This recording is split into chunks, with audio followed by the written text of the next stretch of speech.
It's pretty special here that we've had the same core group of guys for what feels like forever. We have the experience, we played a lot more playoff games, and we know what we need to do. We're heading into the season motivated. There's a lot of fire inside to take that next step. The group of guys that we have here, we know what it takes now. There's some unfinished business. Stanley Cup is what we're after.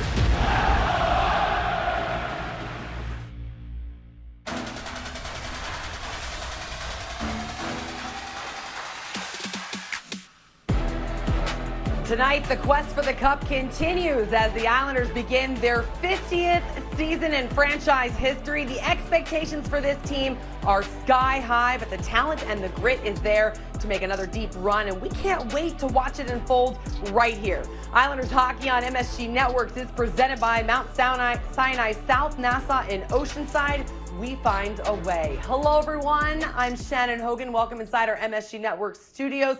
Puck drop between the Islanders and the Carolina Hurricanes in Raleigh is coming your way in moments right here on MSG Plus. Welcome to another season of Islanders hockey. So happy to have you along. Islanders have wrapped up their preseason and their training camp, and they are feeling so good about how strong this team is going in, both what they're like in the dressing room and out on the ice. For more on tonight's matchup, let's welcome in the best play-by-play duo in the NHL, Brendan Burke and Butch Goring. Oh, stop it. Thank you so much, Shannon. Brendan Burke, Butch Goring. Butch, year 6 for us together. Amazing. Feels like just yesterday. And I know you're as thrilled as I am to be back out here on the road, albeit for a 13-game road trip to start the season. Yeah, there's no doubt about it. And you think about it, an 82-game schedule. What a novel concept, right? But I'm excited. Certainly everybody's been talking about the Islanders. I can't remember the last time the Islanders were in a poll to win the Stanley Cup. I mean, everybody thinks this team has got a heck of a shot, and it starts tonight. And don't get too far ahead of yourself. There's a long, long road ahead of you.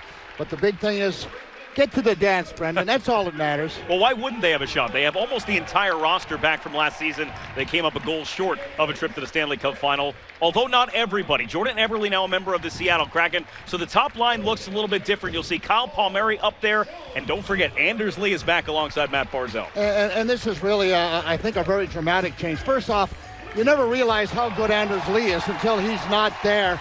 And watch him in preseason. I mean, this guy is such a huge force. I mean, he just drives to the net. I mean, he does all the little things, including some of the big hits that the Islanders supply. He's got great leadership. He'll drop his gloves if he has to. That's not his forte. It's all about what he does in front of the net and in the corners.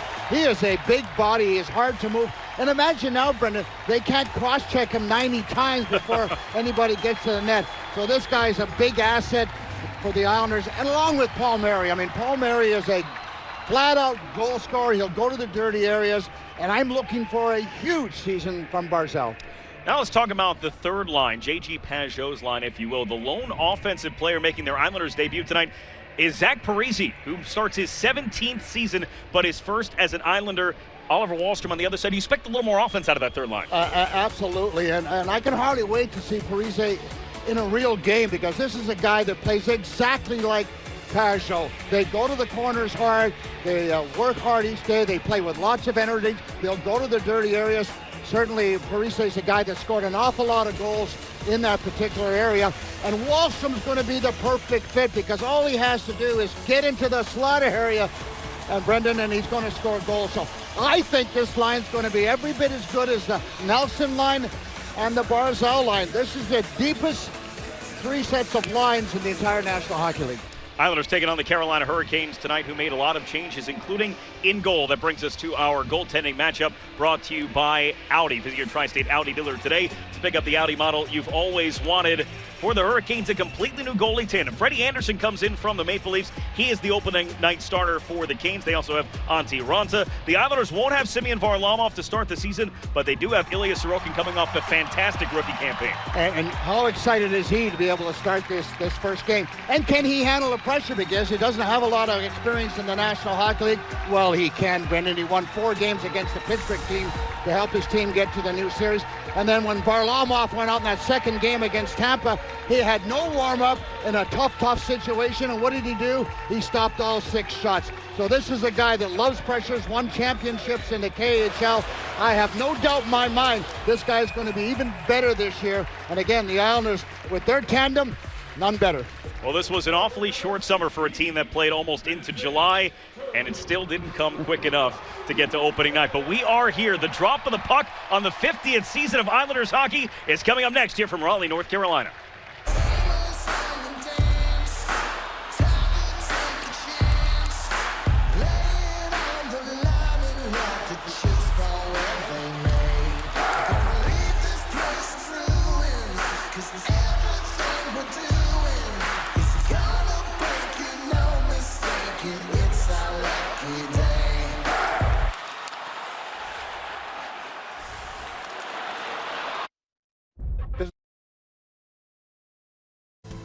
Opening week is presented by Indeed. If you need to hire, you need Indeed. Islanders and Hurricanes getting set to drop the puck in a couple of moments at PNC Arena. Islanders kicking off an historic 13-game road trip. You heard that correctly, and I'm sure when you looked at the schedule, you were thinking, wow, how are they going to do this? Well, there is a plan in place as they lead up to the opening of UBS Arena at Belmont Park. But in case you're wondering how they're going to do all these miles, we have some animation to show you for that. So let's walk through how this Islanders trip is going to go. Isles crisscrossing North America, starting in Carolina for Game 1 tonight. Then later they're going to fly to South Florida for their game Saturday against the Panthers.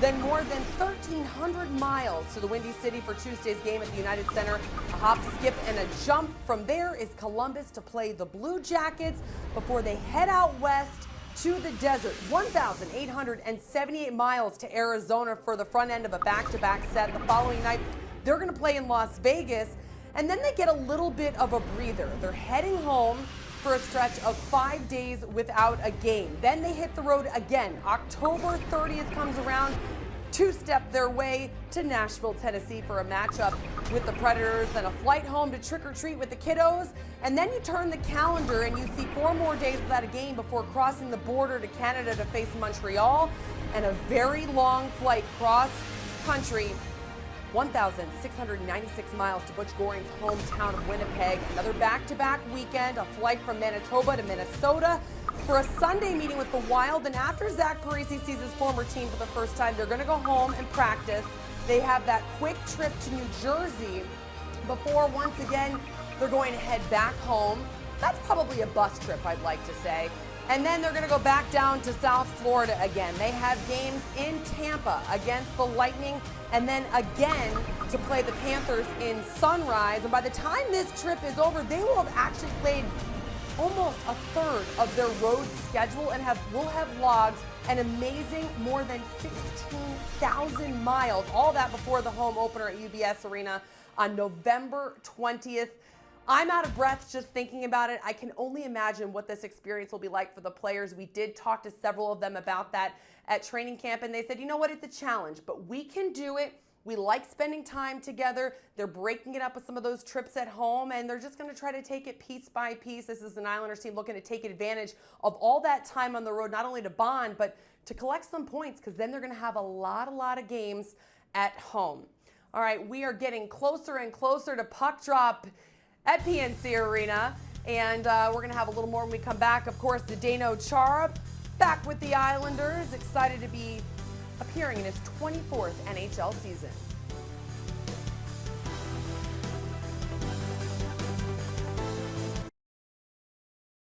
Team, and you're going to see Zdeno Chara on the ice tonight, the oldest player on the roster, 44 years old. Oliver Wahlstrom, the youngest, and that is for the second straight year. And Wahlstrom, in fact, was not even born when Zdeno Chara was playing for the New York Islanders when Butch Goring was the head coach. Just think about that for a second. That's how much of a difference we have with the age gap, but they are going to have a great bond as teammates.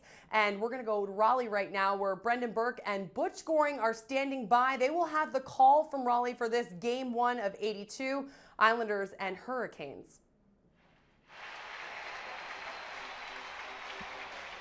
Opening night for the New York Islanders as they begin their 50th season in Carolina to face the Hurricanes here at PNC Arena. Well, after a 56-game season played entirely within the division, the 82-game schedule returns to the NHL calendar, and you'll have to flip the calendar to find the Islanders' first home game. Tonight starts a franchise-long 13-game road trip, but for good reason, as we await the opening of the Islanders' new home, a couple of decades in the making, UBS Arena at Belmont Park. Islanders came up a goal short of a trip to the Stanley Cup final last season, and after back-to-back appearances in the NHL's Final Four, they have legitimate Stanley Cup aspirations, and there are expectations from many that match that. Barry Trotz and company back for year 4, and they bring back nearly the entire roster from last year's run. But this will be a good test right out of the gate. The Carolina Hurricanes played last year in the Central, a division they share with the Lightning, and a division the Hurricanes won. Ron Brindamore and his team has some lofty expectations as well. So a season with such promise for the Islanders starts here tonight in Raleigh. Brendan Burke and Butch Goring with you at PNC Arena. And after an early icing, a face-off back near Ilya Sorokin, who gets the start for the Islanders here in the opener. Matt Barzal, Anders Lee, Kyle Palmieri, the new look top line for the New York Islanders, along with their top pair for now in the foreseeable future, Adam Pelech, Ryan Pulock, both signing 8-year contract extensions. Pulock's became official this morning, and it kicks in next year. So a long-term deal for their top pair on the island. This bouncing puck is played to the wall by Jesperi Kotkaniemi, one of the new members of the Carolina Hurricanes who did undergo some serious roster moves during the offseason. This one off a glove but kept in by Brady Shea. It'll be a hand pass if it's touched, and it is by Natchez. Well, imagine if you're Barry Trotz and you have Pulock and Pelech going to be with you for the eight years. I mean, that just makes his job a whole lot easier. You know, it's always tough for coaches when young players come in. I mean, they got to teach them the system. They got to get used to the pace of the game. And now you've got these two guys who are really just at the top of their career, and they're going to be there for an awful long time. So that's certainly a very settling fact for the entire Islander organization. Nelson Beauvillier Bailey next up for the Islanders with Mayfield and Andy Green. And Beauvillier, after it, being chased after by Ethan Bear, but played out to center. Coming over to get it was Jacob Slavin for the Hurricanes. Andy Green turns 39 on the 30th of October. Plays the puck ahead for Anthony Beauvillier. He will get it in from center ice. This one takes a funny hop off the corner boards and came to the side of the net for Freddie Anderson, making his Hurricanes debut in his 9th NHL season. He had been the starter for the Toronto Maple Leafs, but lost his job because of an injury last season. It opened the door for Jack Campbell, and that opened the door for Freddie Anderson to leave town. Well, he should have a much better defensive team in front of him than he's had in Toronto. Toronto, very talented hockey team, but weren't very good on many occasions and keeping the puck out of their net. So Freddie Anderson will return to that form that he had in Anaheim. There's Parisi in his Islanders debut in his 17th NHL season, wearing number 11 for New York. Here's a chance for Svechnikov, burning in with a backhand. Sorokin made the save. His momentum was taking him back towards the goal line, but he's able to keep that puck from crossing the line. Well, tough first save for Sorokin, but he comes up big. He holds his position, and Svechnikov a real good pace in his game, and he'll on the backhand. Ryan Pulock was able to come back hard enough to cut the angle down as we watch Parise, who get used to watching that particular part of his game, because there's nothing short about him going to the net. I'll be talking about him going to the dirty areas all season long. He is the only one making his Islanders debut tonight, bought out from Minnesota after year 9 of what was a 13-year contract that he signed, and subsequently signed by Lou Lamoriello, the GM that drafted him 17th overall with the Devils in 2003. Yeah, and I would suggest that Zach left with a little bit of a bad taste in his mouth. When you make a commitment, you expect to honor that commitment from both sides of the ledger, and that didn't happen. And Mr. Parise will be playing awful well for the Islanders this year. They wave off the icing. Lawrence came back, tried to center. It's Martinook now for Carolina, out to the line, works its way to Ian Cole. That one thrown towards the net, off a skate and wide. Ian Cole was a teammate of Parise's last year in Minnesota. Identity line on the ice for the Islanders, but no Matt Martin. He is still dealing with an off-season ankle injury. And so Ross Johnston gets a chance to fill in on his spot here on opening night. Yeah, he's played in a number of the exhibition games with Cizikas and Clutterbuck, and he's played with them before. He's pretty familiar with what goes on out there, and if he's not, they would have told him. He plays that Matt Martin brand of hockey, does he not? Yeah, he really does, and it's hard to replace Matty when you talk about chemistry. I mean, this line just has only one brain out there, and it's huge, and they just all think the same way. Icing called here at the Islanders' expense. You could win a pair of tickets to the Islanders-Toronto game on November 21st as an Islanders team-signed hockey stick in the WBAB Islanders Player to Watch sweepstakes. Listen to Roger and JP on WBAB 102.3 tomorrow morning at 8:50 a.m. and call in for your chance to win. Remember the WBAB Islanders Player to Watch, Zach Parise in his Islanders debut. Yeah, and he's going to be a fun guy to watch, and watching him and Pajot play together is going to be a real interesting combination. Sebastian Aho, the most dangerous player on this Hurricanes roster. The puck taken from him, and Barzell, Palmieri, and Lee come charging up ice. Barzell's pass was stopped and turned back around. Brady Shea moves it.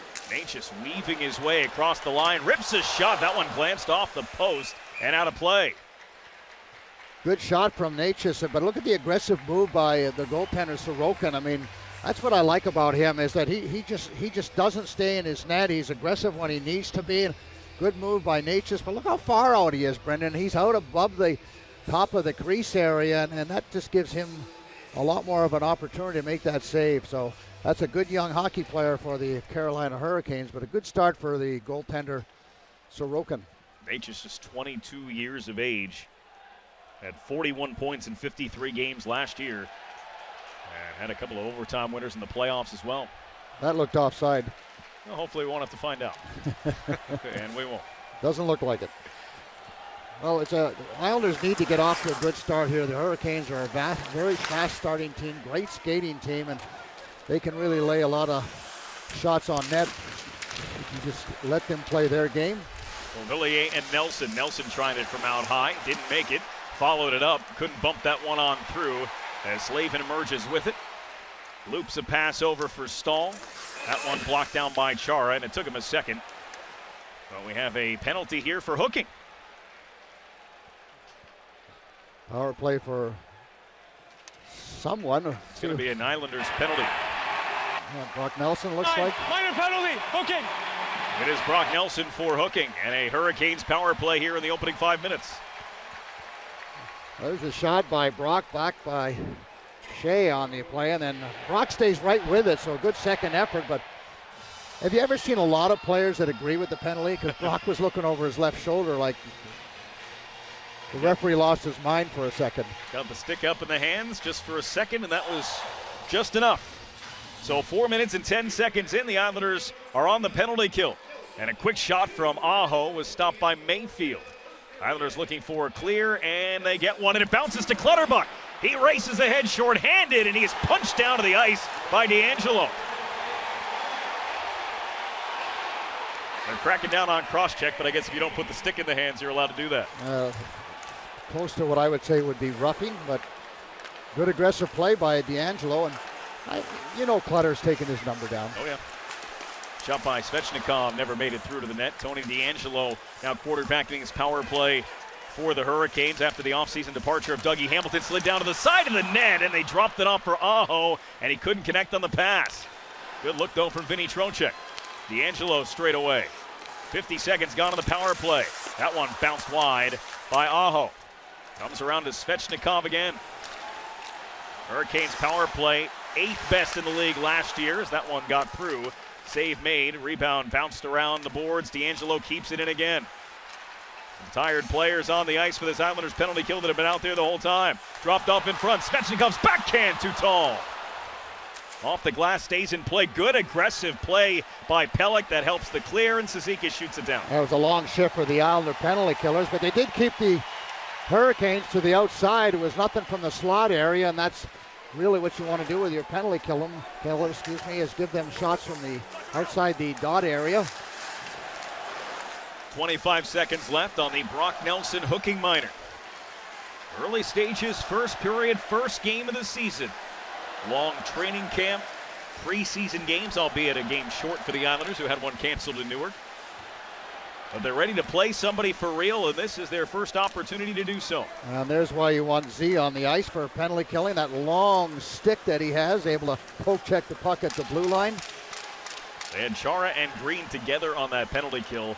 I'm not even going to do the research. I'm just going to say that's the oldest D pair in the NHL when they're on the ice together. Certainly the most games played. This one comes around for Bailey. Penalty is over. Islanders survived. A couple of decent looks, but nothing all that concerning on the Carolina power play. Beauvillier keeps it from Slavin. Pollock able to hold the line. Down into the corner for Matt Barzal. Barzal had no option out high, so he skates it there himself. Now finds Mayfield cruising in with a shot that ramped off the stick of Martinook and out of play. 13-11 on the clock here in the first period. Islanders special teams get the job done with an early penalty kill to keep it scoreless.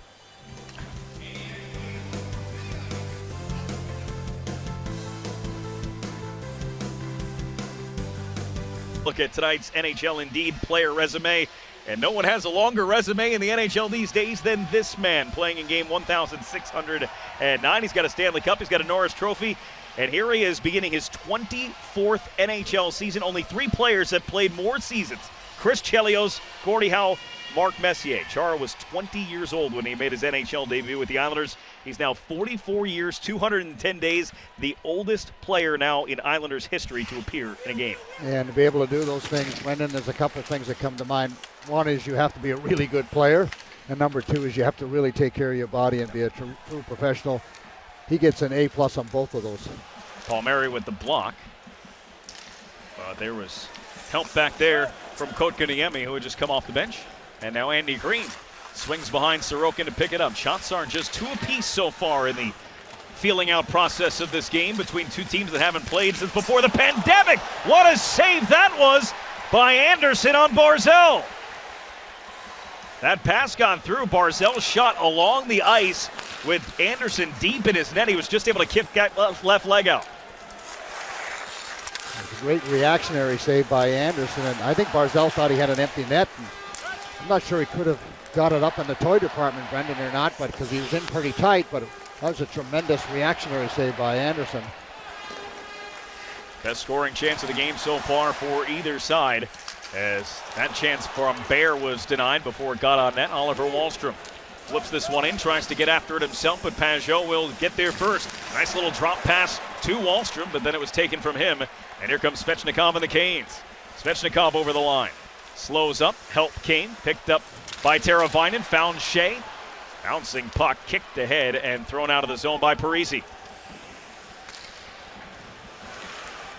Brett Pesce took an extra second to find his man. This one dumped in. And then taken away from Derek Stepan. Just before that puck came into a dangerous spot. Here is Anthony Beauvillier. Has Nelson breaking. Couldn't find a way to get that pass around Pesce. Great defensive play by Pesce using that long stick. There's Beauvillier tied up. No penalty called on that one as the play continues, and it's taken away by Stepan. Stepan played in Ottawa last year, Brendan, as you and I were talking about a little earlier. He's been around for a while, former New York Ranger, Arizona Coyote. Only played 20 games last year, missed the final 35 with a dislocated shoulder. But he's 15 points away from 500 in his career. He's always been a real smart player, good stick, penalty killer, good on faceoffs. It's a nice addition to this Hurricane team when you talk about adding a vet that can play in all situations. Dug off the boards. Tony DeAngelo walking the line. Couldn't find a seam through. This one down near the goal line and covered up by Sorokin. Dobson and Stahl introducing themselves to one another. Again, we talk about the feeling out process. These guys haven't played since the last home game before the pandemic as we take a look at that stop by Anderson on Matt Barzal. Again, good move by Palmieri, gets it all the way across, and Anderson actually played it a little bit poorly, letting that puck go right through his crease. Boy, that's close to going in. Close, yeah. That's going in. I'm surprised that someone didn't take a look. Oh, now they are, looks like, Brendan. Maybe going to take a little look to see if that possibly crossed the line, because that was Yep, they've announced that the previous play is under review. That's the play. It was awfully close to being in the net. It was at least on the goal line. I'm not sure it made it all the way across, but it's worth another look. Absolutely. Whether it's the overhead cam or the in-net cam, something that gives a definitive look, but it's a quick review. Yeah. Oops, that's not good. The play at 12:36 is under review for the puck crossing the goal line. Just clarifying, and we appreciate that from the officials. It's something that they're trying to do to everybody here in the building is wondering what they're actually looking at. And so now they know. Now we know officially. We know the time they're looking at. And the Islanders hoping that this review will lead to the first goal of the season. Yeah, I mean, on an initial thought, both of you and I were sitting there, and like we said, that's real close. Yep. And so Mike Murphy and crew must have been listening to us, I guess. Right, Murph? A lot of times the NHL, they're looking at it, they see a close play, and they'll tell the off-ice officials, they'll buzz the horn, and they'll blow the play down. They didn't do that. They waited until the next stoppage, and I'm not sure if this is instigated by the referees on the ice that said, hey, can we go back and take a look at that, or it was called in from Toronto. But let's take a look here. Oh, that's boy. That's in the goal. From that angle, it certainly looks like it. Yep, that one that we're looking at our screen, that puck's clearly in the net. So. It's hard from that angle. Yeah. The overhead's going to be the best look at whether or not that was actually in just because of the angle of it. And we're still trying to see it. They have.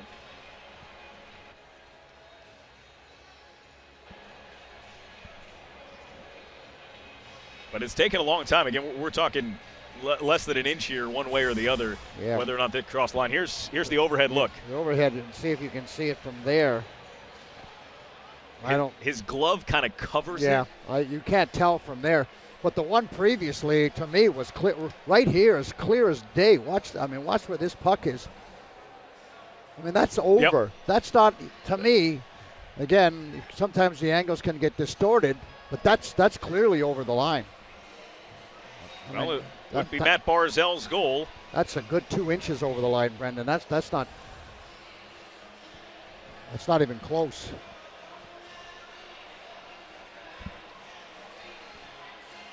Well, a lengthy review here as Matt Barzal's shot along the ice definitely touched the goal line. Did it leave the goal line and get behind it is the question. From this angle, that's a little different angle. That one there is not as good. Referees in our game tonight are Brian Pochmara and Michael Markovic. And they are right now on the headsets with Toronto. And I'm sure many people in Toronto looking at this as well, trying to determine if this goal is a goal or if this save is actually a save. Yeah, they were showing some replays here on the Carolina screen, and here's a new angle. Looks like it. Well, even there, look where the puck is. Look where the puck is. It's bounced off his pad. Well, here we go. That's a goal.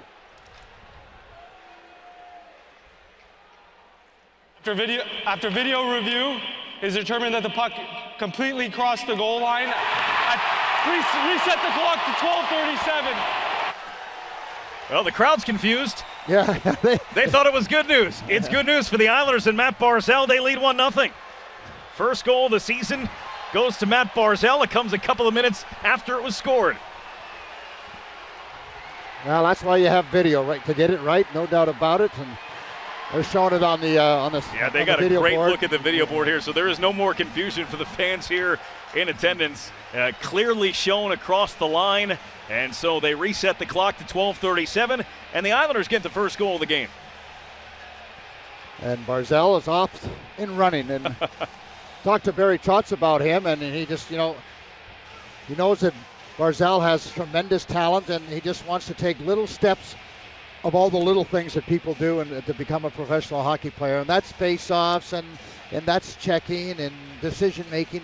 Little things, Brendan, not big things, just little things. And move him up the ladder as far as being a great player to everyone's hoping a superstar. Well, and that's what you see from the best players in the game. It's every offseason. What do they add? What do they improve on when they are already at the top of the game? Here's Cizikas trying to find a way to get it to Ross Johnston, who takes his man to the boards. Yeah, I know, in talking to Sidney Crosby about that on several occasions, that's exactly right, Brendan. He doesn't practice things that he's really good at. He thinks about what's the worst thing he's at, what is the weakest part of his game, and that's what he does all summer. He works on the weakest part of his game, and he's done pretty well with that thought. Well, we've talked about it in previous years with John Tavares, improving his skating. That was the one thing that was holding him back a little bit. Now the conversation this year has been Connor McDavid working on his one-timer because why not? Yeah. He needs another weapon, apparently, for when he's not moving 100 miles an hour. It's hard to one-time a puck when you're going as fast as he goes. That's why he doesn't practice it very often. Skated into the zone by Nate, just dropped off Aho. His shot blocked and collected by Paul Murray. Quickly moved on for Anders Lee, playing in his first game since his knee injury on March 11th against New Jersey. And you know he had to be excited about that and with great anticipation. I mean, whenever you have a major injury, you know, you want to get back on the ice, you want to test it, you want to take a hit, and no, everything is fine, and he's been really good in the exhibition. So he's certainly raring and ready to go. Barzell shoots this one in. Anders Lee, took a little bit to get into the preseason games. Barry Trotz didn't want to rush him, but he came back and he scored a couple of Anders Lee-looking goals, and that was certainly a welcome sign. Mayfield to the front of the net. Wallstrom was all by himself. Couldn't figure out a way to get it on goal.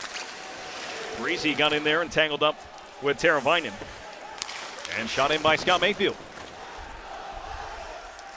So we've reached 11 minutes to play here in the first period for a second time. Islanders have a 1-0 lead this time around.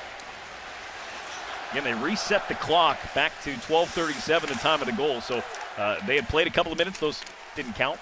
They do it all over again. Here's Teravainen to the net, and it squeaks through. Redirected by Andrei Svechnikov, and the Hurricanes have tied it. That was a tough break for the Islanders. His pass came from behind the net out to Green, and the only thing he could do was slide it over to the boards, which is what he did. But the good forecheck, an easy chip and chase game, and away they go. And watch this play. Pajot's going to get it, gets it over to Green, and he just slides it over to the boards, but a good pinch by Pesce, and then, of course, the deflection in front of the net.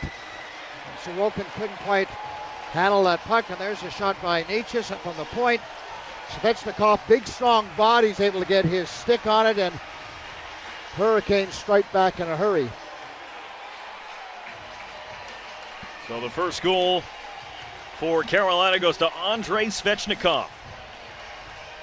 21 years old still, playing in his fourth NHL season. He had 15 of those in 55 games last year. We've seen his hands on display. He's got a couple of lacrosse goals to his credit already. That time, a nice redirection just in front of Ilya Sorokin. Bailey, Beauvillier tapped it on for Brock Nelson. Couldn't pick it up on the other side. Stahl dealing with Bailey, the longest tenured Islander, and Stahl dumped it in. Look out. Oh, no. Hit one of the Islanders on the bench. Just knocked him backwards. Who was that, Pajot? Might have caught that one right in the nose, though.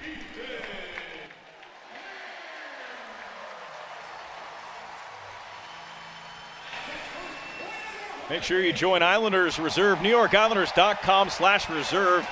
You're going to need to be on a waiting list, Butch, if you want to get season tickets at Belmont Park now. I got mine already, Brandon. I'm okay. But, yeah, get those tickets. That building's going to be spectacular to watch a game in, all kinds of different venues, Brendan. And you can see the game from everywhere with perfect vision. November 20th will be opening night at Belmont.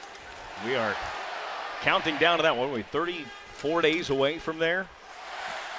Countdown that started, 1995?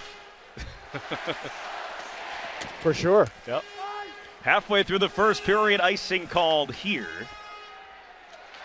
As we are tied at 1, Svechnikov has the goal to tie it up. Well, Adam Pelech signed a new 8-year, $46 million contract on August the 6th. It's a significant raise from what he was making, but certainly has proved to be one of the best shutdown, defensively minded defensemen in the NHL. And now all of a sudden everybody knows about him.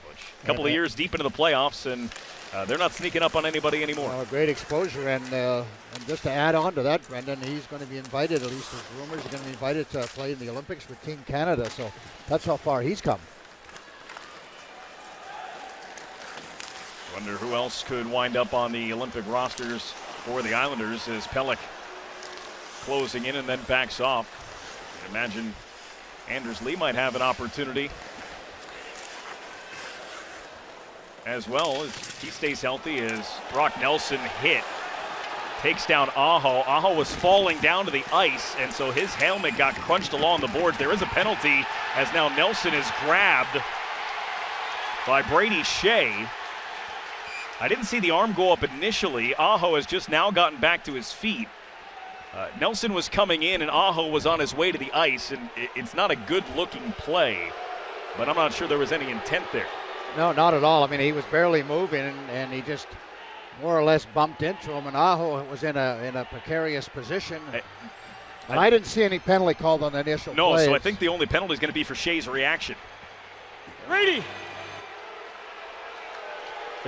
Brady, don't go in there. It's not for you.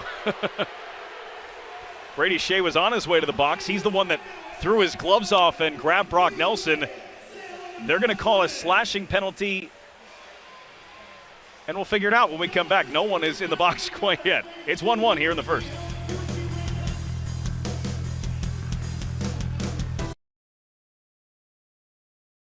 After all of that, Martin Necas is the one called for a penalty. It was the slash that had nothing to do with the Nelson Aho hit or the reaction to it. Here's the hit first. Yeah, watch the slide as he just falls down, and Brock Nelson's just turning to the side, and I believe he gets him a little bit in the helmet area, but that was strictly accidental. I don't know why Shea doesn't get anything, but there it is again. You can see where he falls, and then he's just turning his back, and he's just trying to take him out, and probably got him a little bit in the head area. The penalty was on Necas after that centering pass. He was trying to break up the scoring chance for the Islanders, so it turns into an Islander power play. No penalty for Shea, no penalty for Nelson, and it is 5-on-4 to the Islanders' advantage.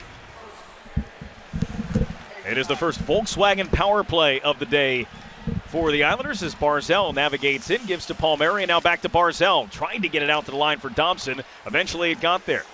Beauvillier, Barzal, Lee with Dobson and Palmieri. Cleared down by Carolina. Hurricanes penalty kill that was one of the best in the NHL last year.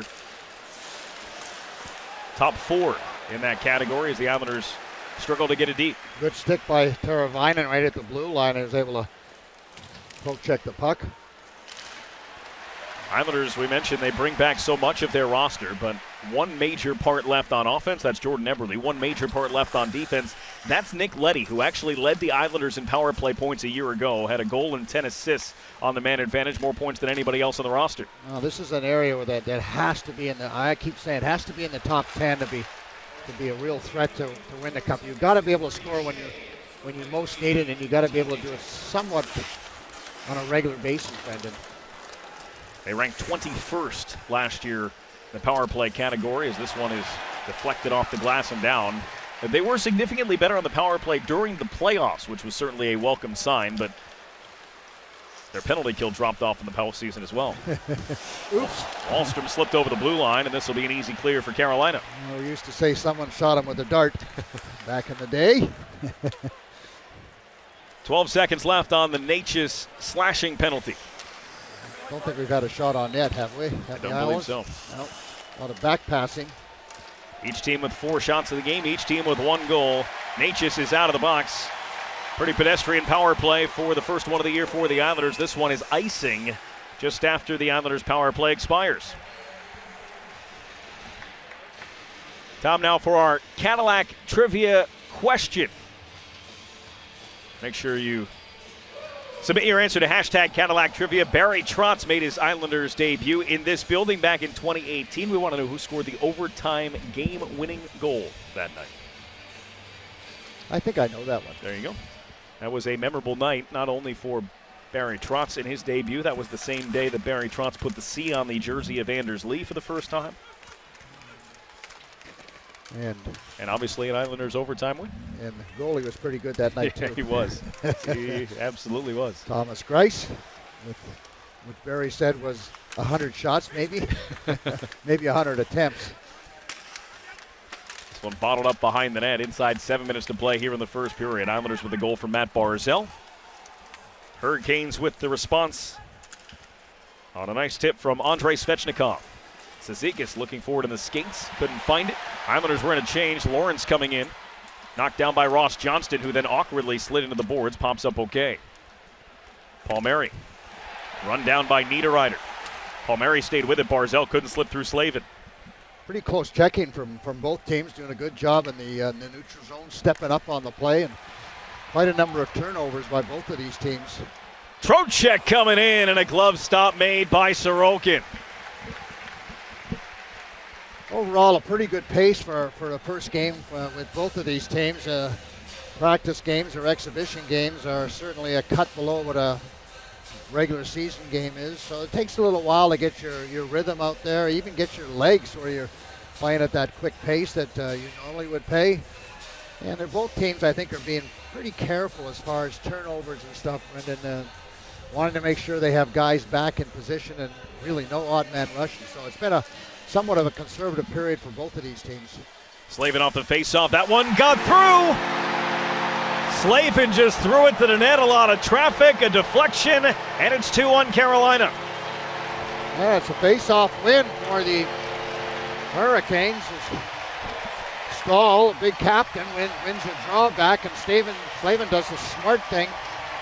There's the face-off win. Watch Slavin just come right down, and Niederreiter goes to the front of the net, and that was a screenshot that Sorokin never sees, and it goes through everybody. It looks like it deflected off of Niederreiter and goes in between the 5-hole. That's why you get the puck to the net. Look at that puck, crazy hop. Tip something out high. Yeah, it looked like it hit out something high, and Sorokin was in between whether he should go down or not. Yeah, it looked like maybe the shaft of the stick of Jesper Fost was what shot that one down towards the ice. May have hit Niederreiter as well on the way, but if anything, this will be Fost's goal instead of Slavin. But it is back-to-back goals for the Carolina Hurricanes. They now have a 2-1 lead on the Islanders here inside of 6 minutes to play in the first. Barry Trotz back behind the bench for year 4. His Islanders down 2-1 here in period number 1 in game number 1 in Raleigh, North Carolina. And Butch, you go on the road to start. Not even talking about a 13-game trip, but just starting on the road in hostile territory in a full building. First period, you have that weather the storm mentality? And they really have in this first period. It hasn't been a dominating period like I've seen in the past with the Hurricanes, but I was watching them feverishly writing things down in that last little break. So Barry's always paying attention and looking for ways for his team to be a little bit better, but certainly probably didn't like what went on in that faceoff. Bear kicks it over for Fost. Fost back across for Ethan Baird. They have announced the goal for Slavin. I don't think that'll stay. But it is a 2-1 lead for Carolina. That will stay. Puck comes off the wall for Josh Bailey. Bailey for Pelech. He's got Beauvillier with him. Pelech delayed too much. Threw Beauvillier in offside. Sometimes you have to make a decision a little bit earlier, and Adam was not sure what he wanted to do. Wish he would have just kept going hard. He was going in between the two defensemen, and just go hard. If you can get by the one to his right, Brendan, you can create a quick 2-on-1, but he kind of just stayed there and then slowed down a little bit, made it easy for the Hurricanes to play that particular play.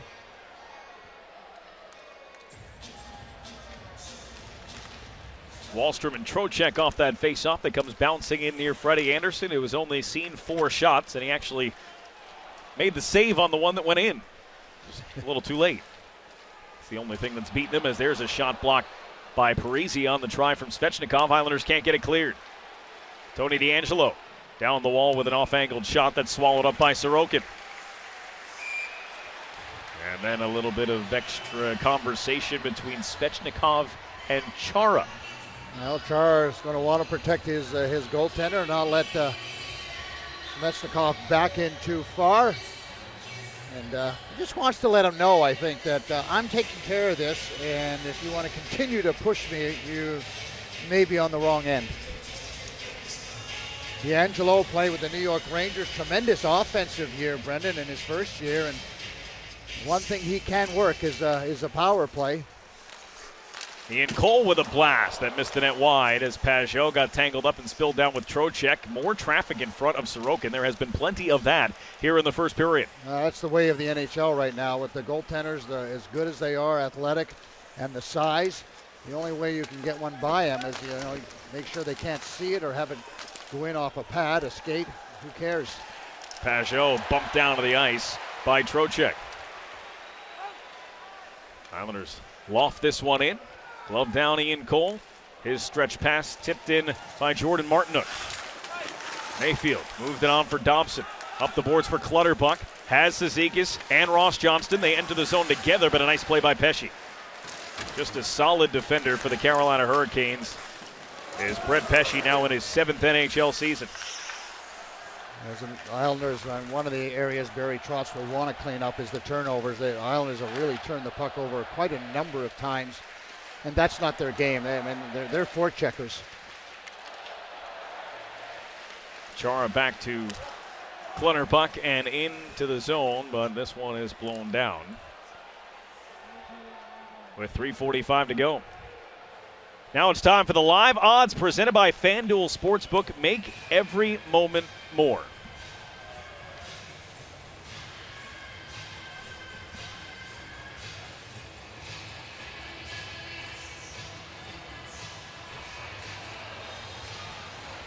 Some ice issues in front of the Hurricanes bench that the linesmen are dealing with. Some snow and some bottles of water as Palmieri checks in with the officials.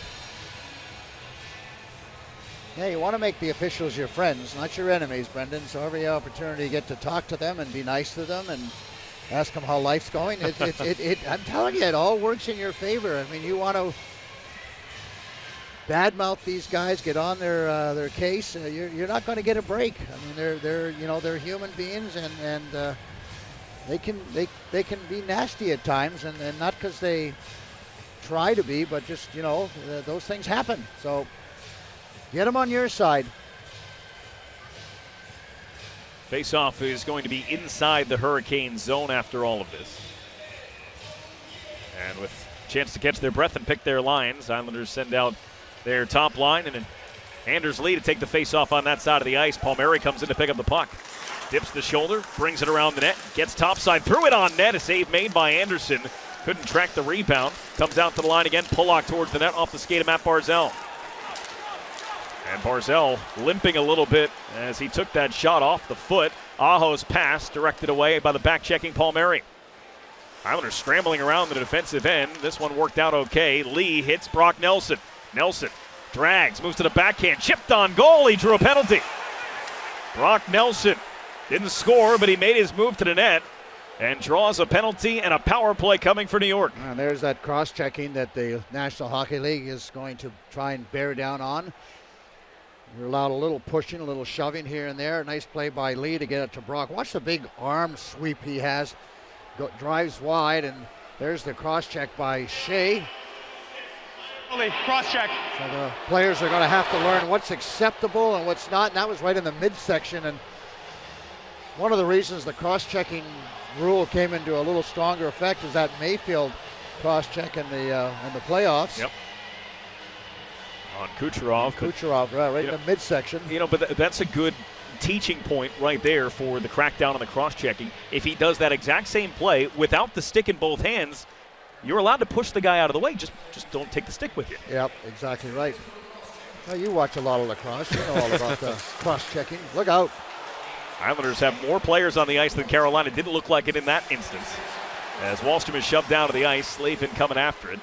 And he'll clear it down. They were lazy, Brendan, coming back. They were lazy getting into position. I mean, just because you're on the power play, that's no time to relax and think you can slow the game down. You need to play at a higher pace. Turned over at the line. Islanders regrouping at center. Islanders power play is brought to you by your Tri-State Volkswagen dealers. Nelson in, pass to Parisi, didn't connect. And Natchez hard around. Wallstrom couldn't hold it in. Minute 10 to go on the Islanders power play, their second one here tonight.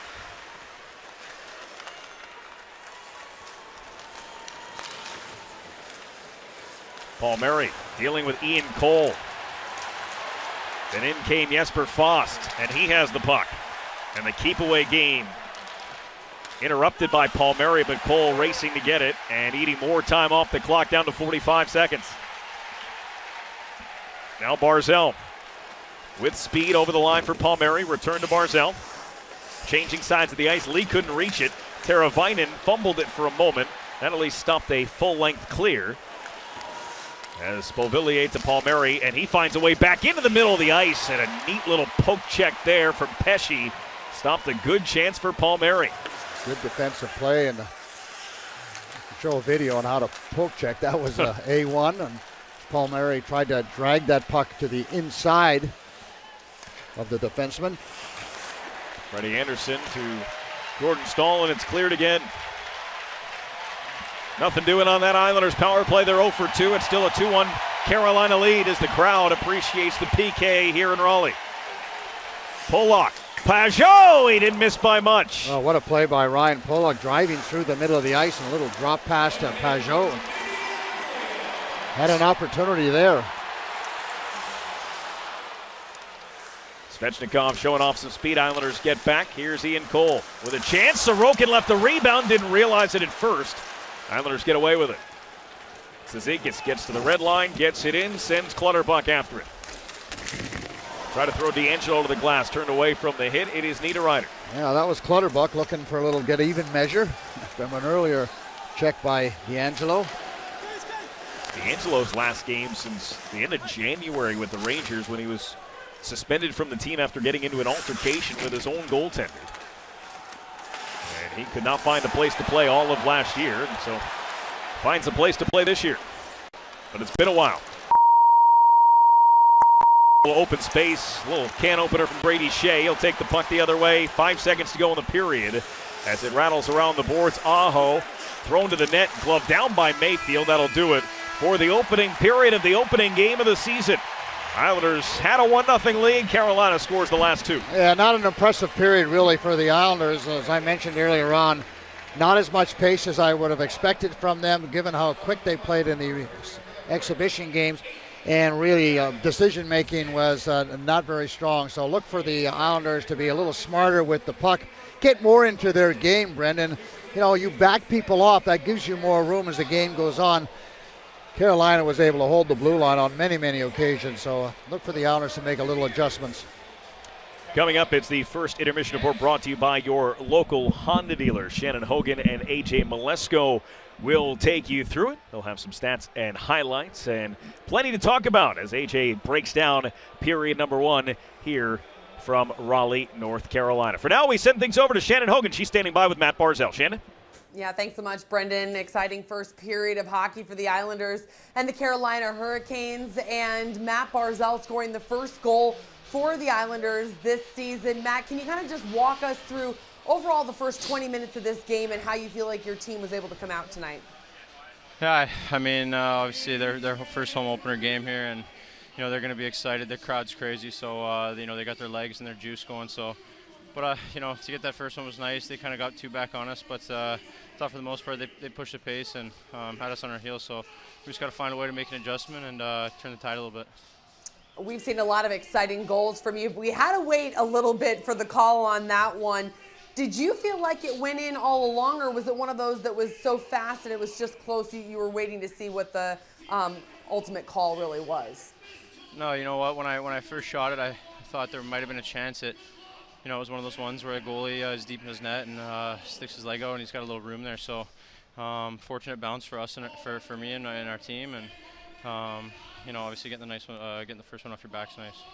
Matt, I know over the years you have developed quite a bond with Anders Lee, playing together on your line. What was it like to get back out there with him in a regular season game, knowing all that he's had to battle through over the last 7 months? It's been great. I think you know, even last year in the playoffs, you saw him doing his rehab and come to the rink with a smile on his face and just working his tail off to get back in the lineup, and for him to be back here all healthy, looking great, and playing well is just awesome for our team and just for the morale of the locker room. So it's great to have him back. All right, Matt, thanks so much for your time. Good Thanks, luck Shannon. the rest of the way. Hopefully we'll be catching up with you and some of your teammates as this game goes on. AJ Malesko joining us for the Honda Intermission Report. When we return, Islanders trailing by a goal after 20.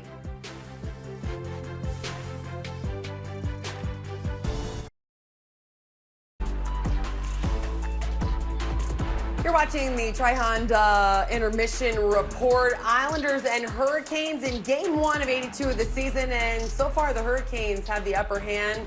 It's 2-1 after 20 minutes of play. Shannon Hogan, AJ Malesko joining you from our MSG Network studios. AJ, overall in the first period action, both teams trying to feel each other out as they're getting into these meaningful games at this point in the season. What did you think? I thought that it was a little bit of a slower and sloppier start than the Islanders wanted for this at this point in the season. They wanted to come in and storm onto the ice in Carolina and take control of the game, and it looked to me like Carolina did that a little bit more. Carolina was better in front of both nets. That to me was where the critical areas were. I thought that they got inside the dots in front of Sorokin, and then they boxed out the Islanders at the other end of the ice in front of Anderson. So that's something that the Islanders have to be a little bit tougher with, and I think they need to protect the puck a little bit better. They have to be more responsible. Some bad turnovers there that they didn't give up goals on, but that's something they're gonna have to keep an eye on. Yeah, those little details are the things that Barry Trotz wants them to pay so much attention to. I don't know if you guys at home are aware, but it's Brocktober. And while Brock Nelson did not score the goal in the first period, and it was Matt Barzal who we just heard from, there was a lot to like about what you saw from Brock Nelson and kind of getting things going in the first period. Yeah, I did like the way his line was moving. There was one shift in particular, but Brock Nelson at the faceoff dot, he was 5 for 7 at 71%, the best of the four centers. And here's one of his faceoff wins. Offensive zone, they immediately get possession of the puck. And watch, it's a little bit of a set play there. Bailey comes high. He ends up getting the puck down low. And look at their structure. They always have somebody up high while they have possession of it. They're spread out. Their forwards are in this triangle position. They're supporting each other. Even there, they get low, but then Brock Nelson comes up high. And then the defense get involved. They hold their blue line. That's something that Carolina did well for most of the period, but this is a good example of watching the way that Pelech and Pulock, the top D pair for Barry Trotz, how they're able to create some of the offense from back there. Their movement, the way that they come around, this ends with that hit right there, Brock Nelson. They do ultimately draw they get a power play off of this. Power play needed a little bit more creativity, a little bit of a scrum here. Some temperature is rising, but still staying with this same line. Brock Nelson is out. There's a little bit of a mixed line here, but watch this transition game. This is what they've got to take advantage of their speed. Brock Nelson with great hands there ends up drawing another penalty, their second power play of the period there too. But I like the way Brock Nelson was moving. I like the way his line was moving. Of course, that last play we saw was in the middle of a change, so it wasn't his entire line. But using that transition, using that speed, that's what they're going to have to do. Carolina has really good defenders, and they do an excellent job at the blue line, standing up, preventing them from getting in the zone. But I thought that one shift was a good example of what they have to do moving forward. We heard Butch and Brendan talk about how special teams obviously have to be a focus. And if you want to be one of those top-tier teams, you need to have both of them working. Islanders last year struggled at points with the power play. Is that something that's hard to get going early in a season, that it does take a couple of games that are played in a meaningful manner? I know they had the preseason games, but it's a little bit different, isn't it? It is different, and I think that they will have to take a little bit of time. And they struggled in the regular season last year for stretches. I thought it was streaky. It did turn on in the postseason, which is fantastic news. They're missing Nick Leddy. I mean, Nick Leddy it was a transporter, right? He would get that puck on the zone entry. He was such a great skater, so that's a tough loss for them.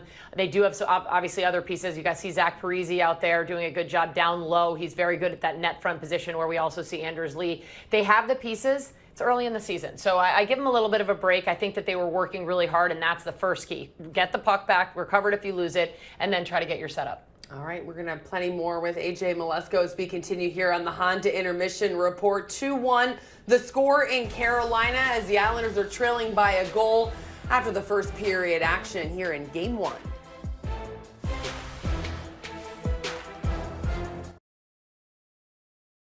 You need to ask yourself,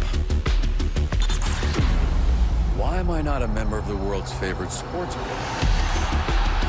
At last count, we had over 45 million members worldwide. Download the app now and see for yourself why Bet365 is the world's #1.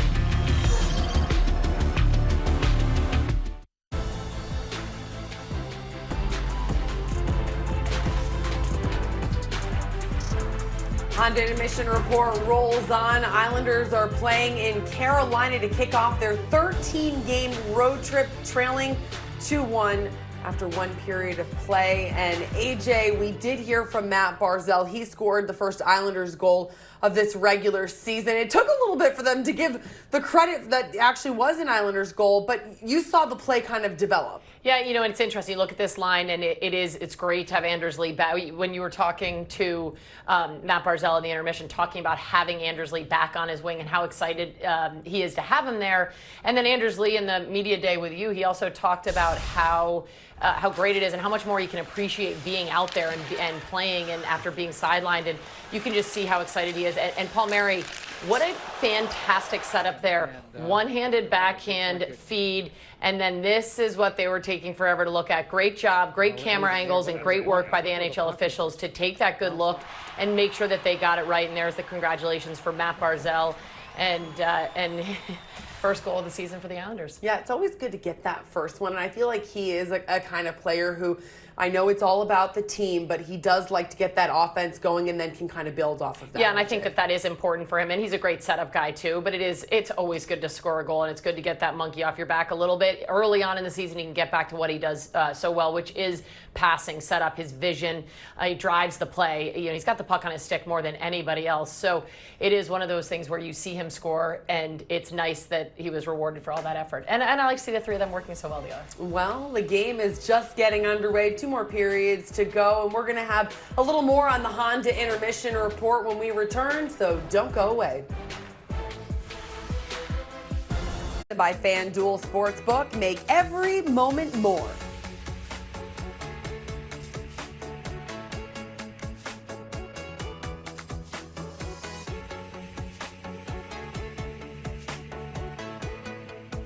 Players on the ice getting ready for puck drop for the second period. Butch and Brendan take over on the other side.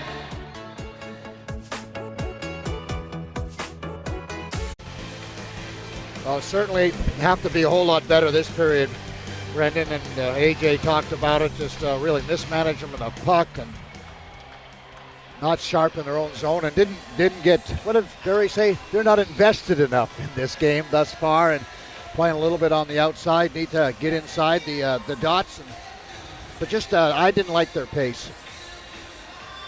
They're still having some ice issues here as we welcome you back to Thursday Night Hockey, presented by New Amsterdam Vodka. That same spot they were working on during the first period, right in front of the Hurricanes bench, and hopefully they'll get that cleaned up. Temperatures in the low 80s today here, even in early October, and even down here in North Carolina. That's still a little warm for this time of year. I didn't hear anybody complaining, though. No. No, they all seem to be out in shorts and was enjoying life. And now they're enjoying a hockey game. Well, it could be better than that. Islanders and Hurricanes starting their season here against one another. First of just 3 meetings this year between these two clubs. This will be an icing against Carolina. And again, the Hurricanes won their division last year. Islanders didn't play them at all last year, but they won their division. They won the first round of the playoffs, beating Nashville in 6 games. And then they lost, just like the Islanders did to the Tampa Bay Lightning along the way. And Rod Brind'Amour is back for year 4 as well. And he's the coach of the year. Had a tremendous season, and congratulations to Rod Brind'Amour for, I believe it's the Jack Adams Award. But no doubt about it, Brendan, this is a very good hockey team, and their expectations are very high also. They finished with 80 points. That is 2 points behind where the Colorado Avalanche were, who won the President's Trophy. That's the kind of season they had. Here's Matt Barzal racing Palmieri, driving to the net. Barzal looking, can't find him. It's a trailing Pelech with a blast. Gloved and held by Freddie Anderson. Good job by the Hurricanes to block out the Islanders. No one in front. Anderson was able to see it all the way, albeit it was a good hard shot. But Barzal electing not to give it to Palmieri as he drove towards the net. And perhaps as the season goes on, he might do a little bit more of that, because it just forces Anderson to pay attention to 2 things: the puck and they drive in Palmieri. But just the same, a good play by Barzal to get it to the point with a good shot on net.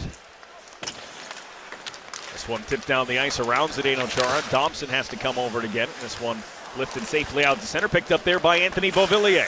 Beauvillier on the cutback, leaves it for Nelson, weaves his way around, drives into the blue-pink, couldn't stuff it home, and they score! What a play there was. Brock Nelson, a little give and go with Anthony Beauvillier, and then going to the net, using that big long reach and and having the fortitude to drive through the front of the net, because you just never know if you're going to get rocked. But there's Bo with a quick transition.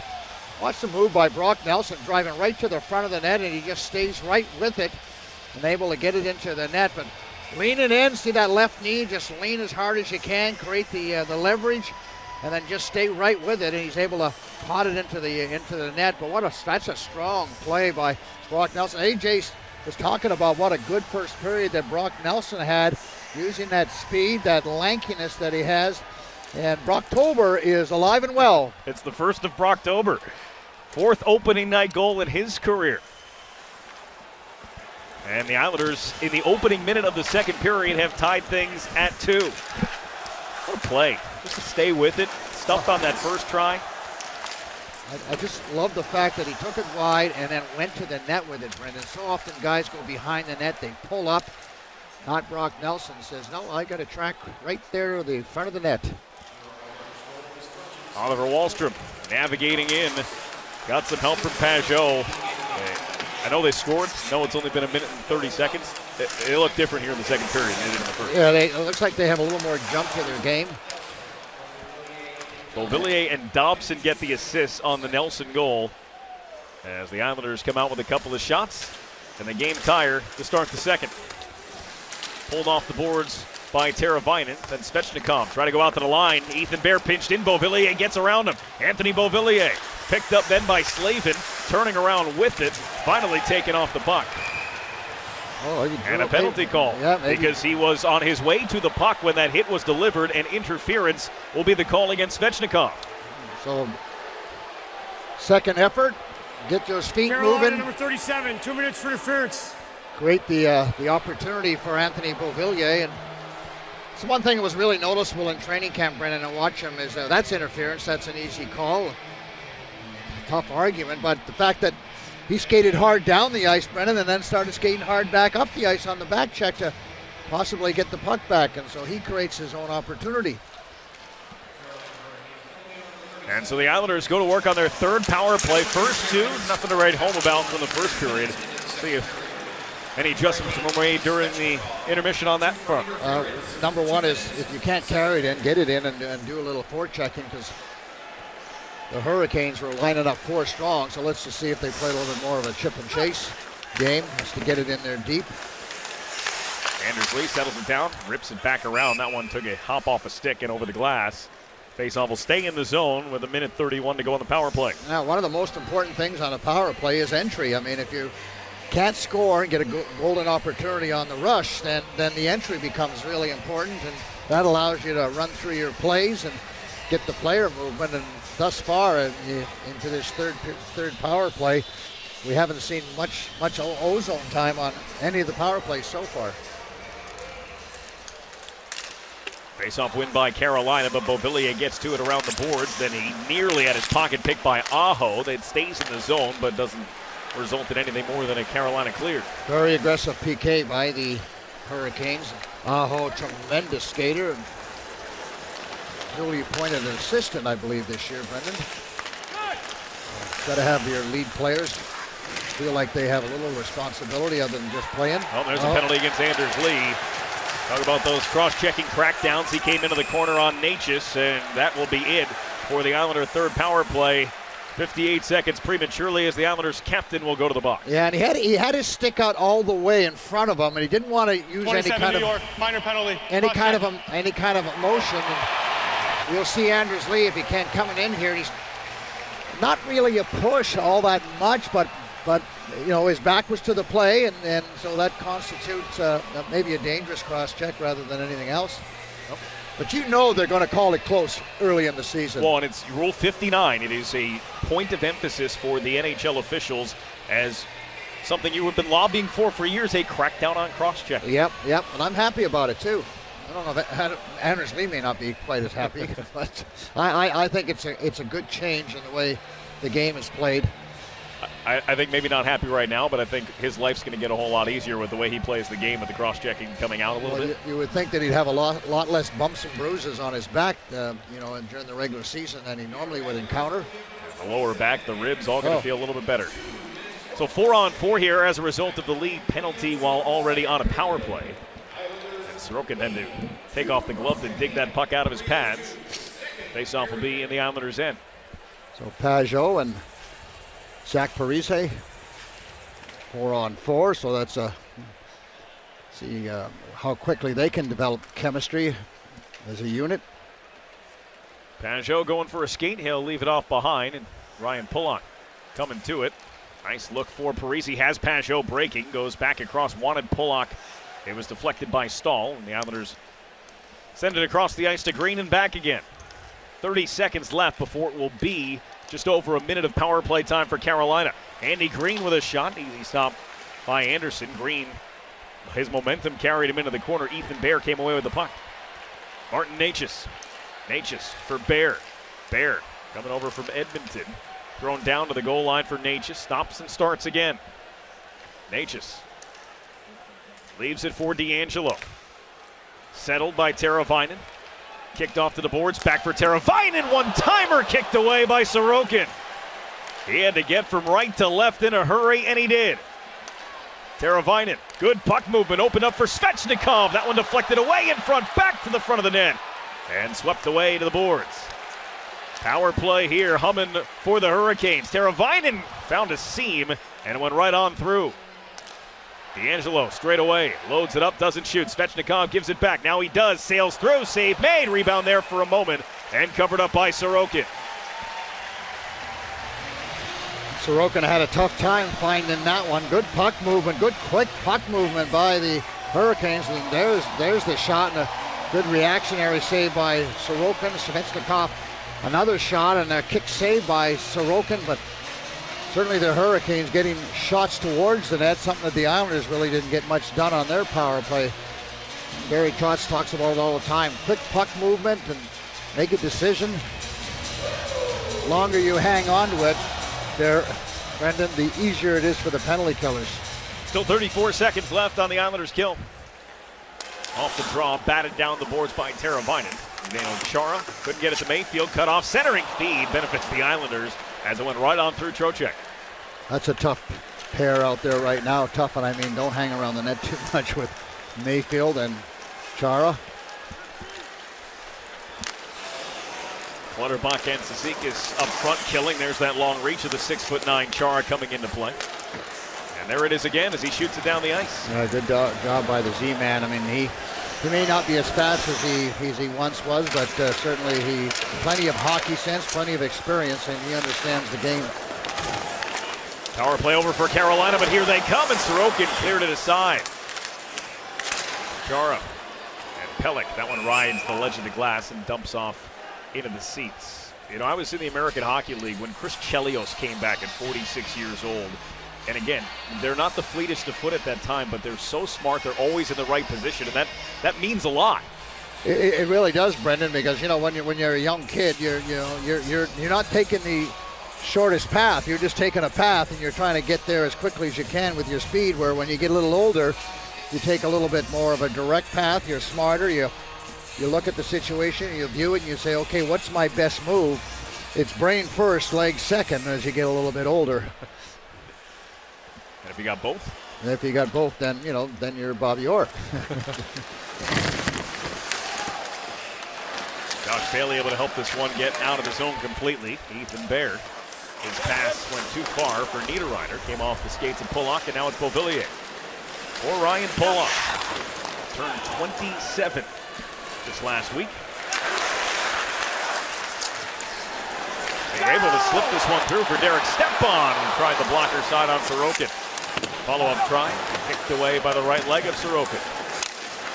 Beauvillier didn't have a path up the boards. As Adam Pelech trying to find one on the other side of the ice.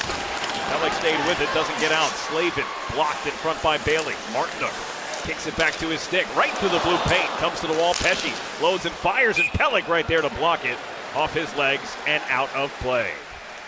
6 minutes gone by here in the second period. Islanders have the equalizer here in Raleigh.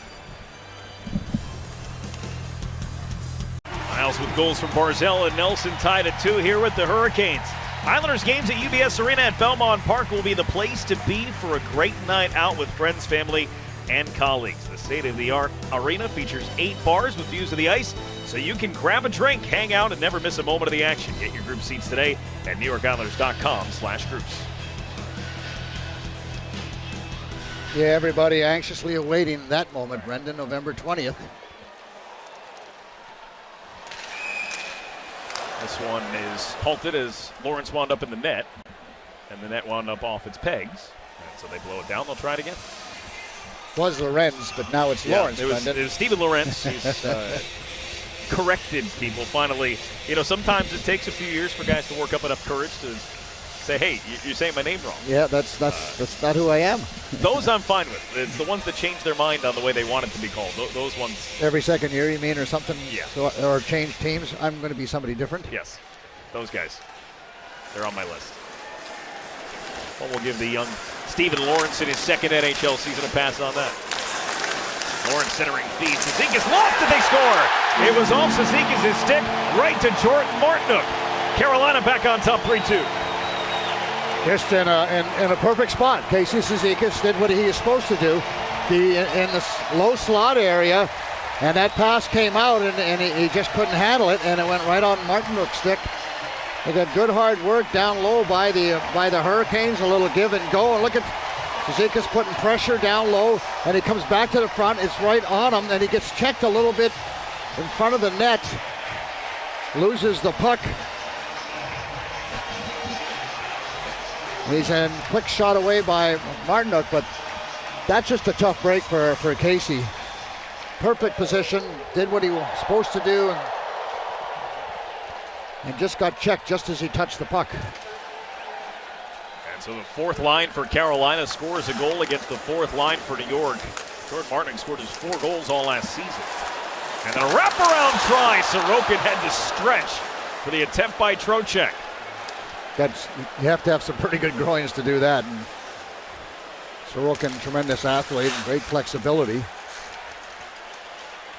And so the Islanders, who led 1-0 and trailed 2-1, to tie it at 2, now down 3-2. We have played 7 minutes of the second period. Turned over by Mayfield. Comes over for Trocheck into the slot. Shot swallowed up by Sorokin on the try from Trocheck.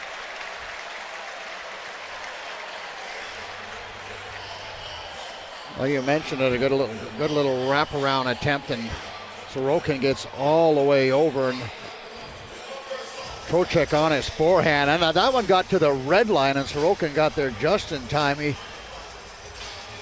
Trocheck's probably thinking, they need to check that. That may have gone over, but it did not, Sorokin was able to get his pad all the way across, but that was a little closer than Islander fans would like.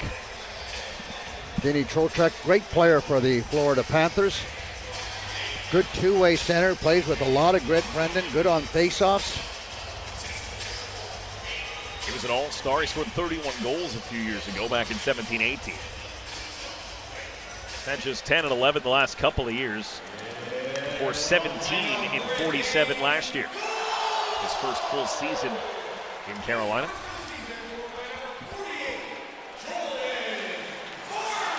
J.G. Pajot working off the wall.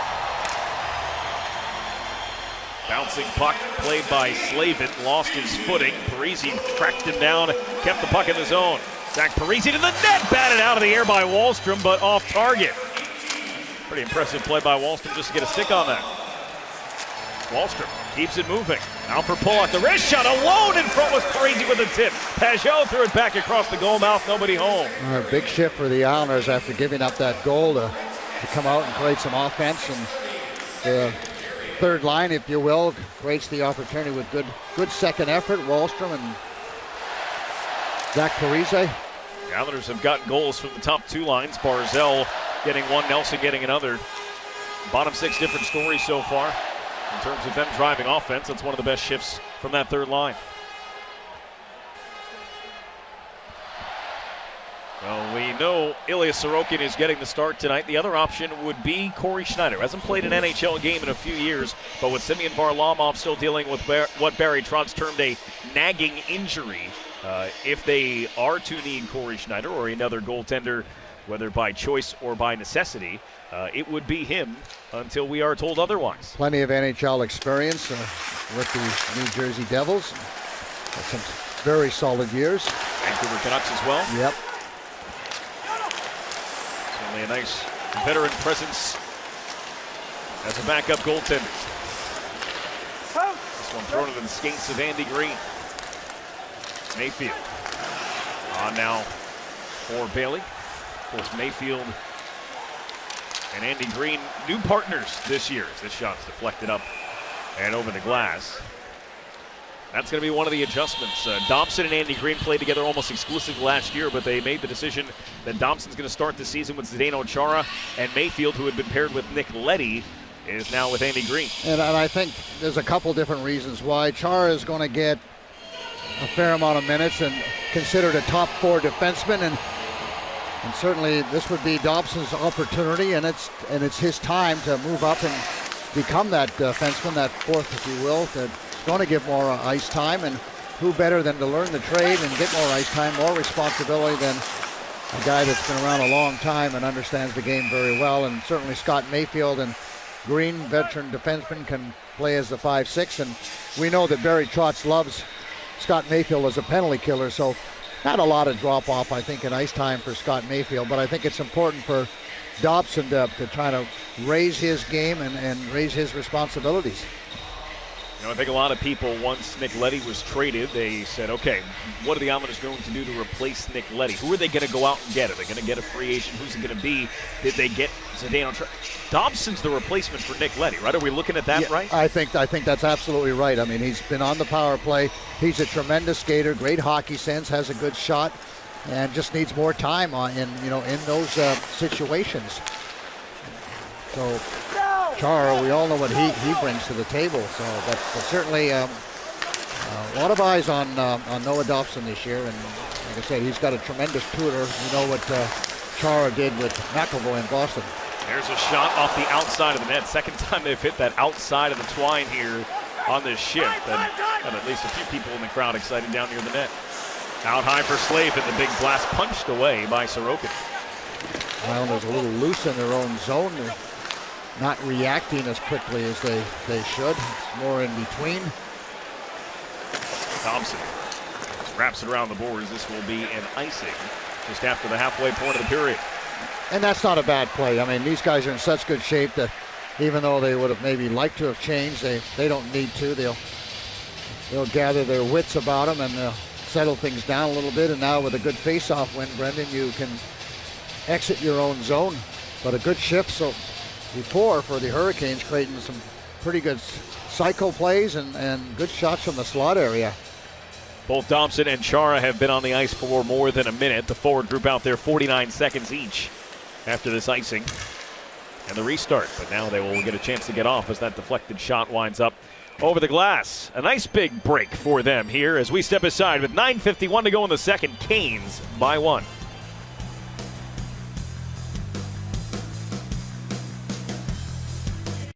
Hockey game, we're looking at Noah Dobson, and you know, face-offs are an important part. If you win them, it's an easy exit, but if you lose them, watch number 8, that's Dobson. Islanders are going to lose that face-off, and Dobson, watch him go right out. He's going to go to Kokoniemi, and he blocks that shot, and you wonder, why is a defenseman way out there? Well, that's the only way that they can react defensively to stop a real good shot on net. So good read by Dobson, but I'm sure they talked about those face-offs, and the Islanders executed it 100%. Islanders have given up a goal off the face-off in this hockey game. Jesper Foss getting credit for the goal on the shot from Slavin. That gave Carolina a 2-1 lead back in the first. D'Angelo's shot tipped, and it winds up wide of the net. Sorokin's lost his stick. The puck came to the crease. Pajot was there. Look at the calm presence of mind by Pajot to navigate out of traffic. Kept his head up. Quick stick, quick hands for Pajot. Parisi. Wallstrom getting in. Comes to the boards. Stolen away by Pajot. Pajot wanted Wallstrom. Good stick, D'Angelo. This pass deflects up and out of play.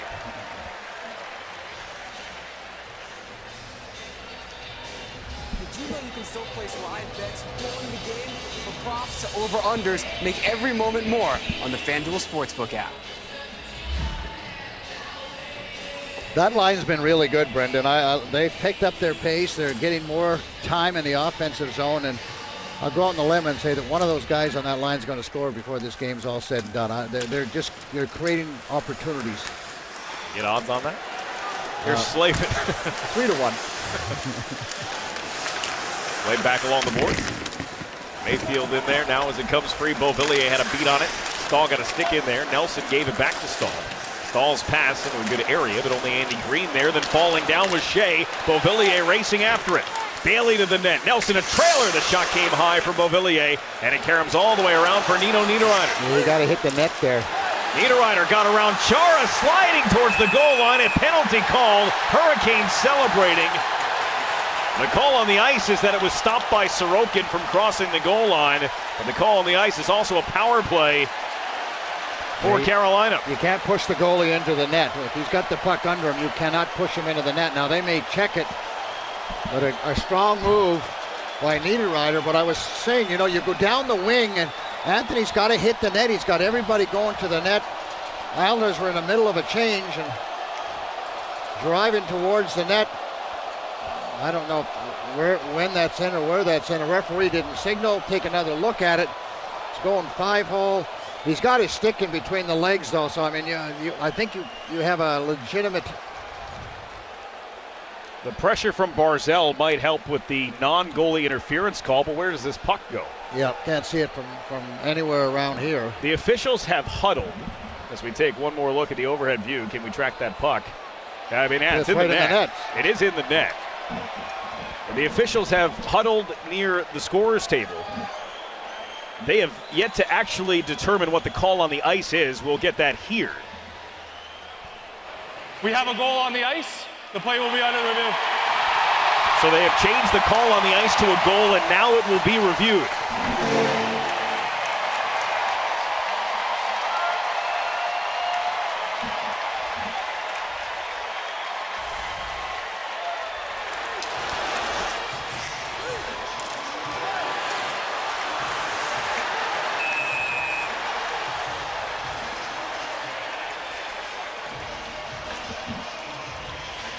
Well, Niederreiter got around Chara, made his move to the net.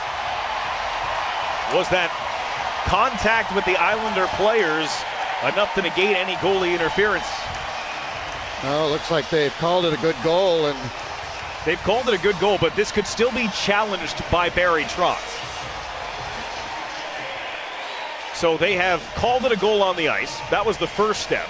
The second step is they have confirmed by video review that the puck did go into the net. Looked like Jesper Fast went between the legs, Brendan. Now it can be challenged for goalie interference, and I think that's what's happening here.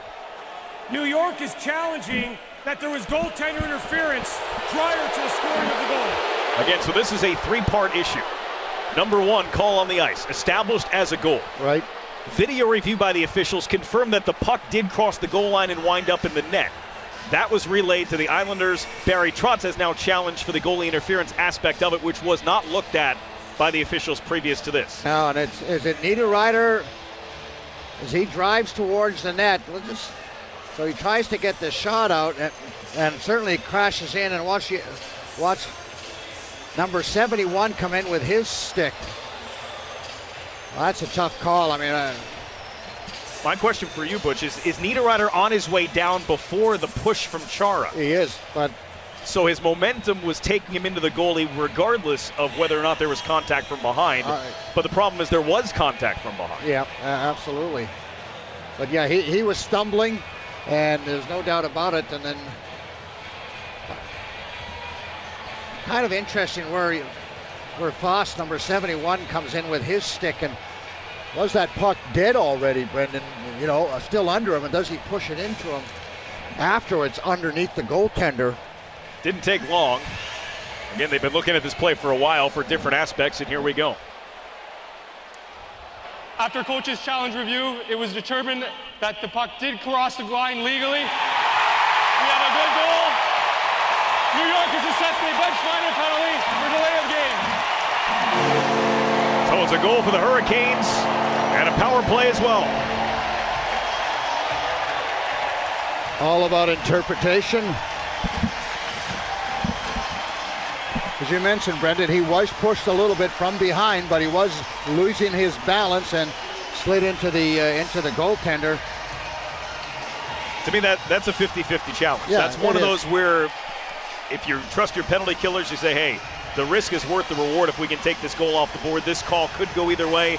It goes the Hurricanes' way here. Yeah, absolutely.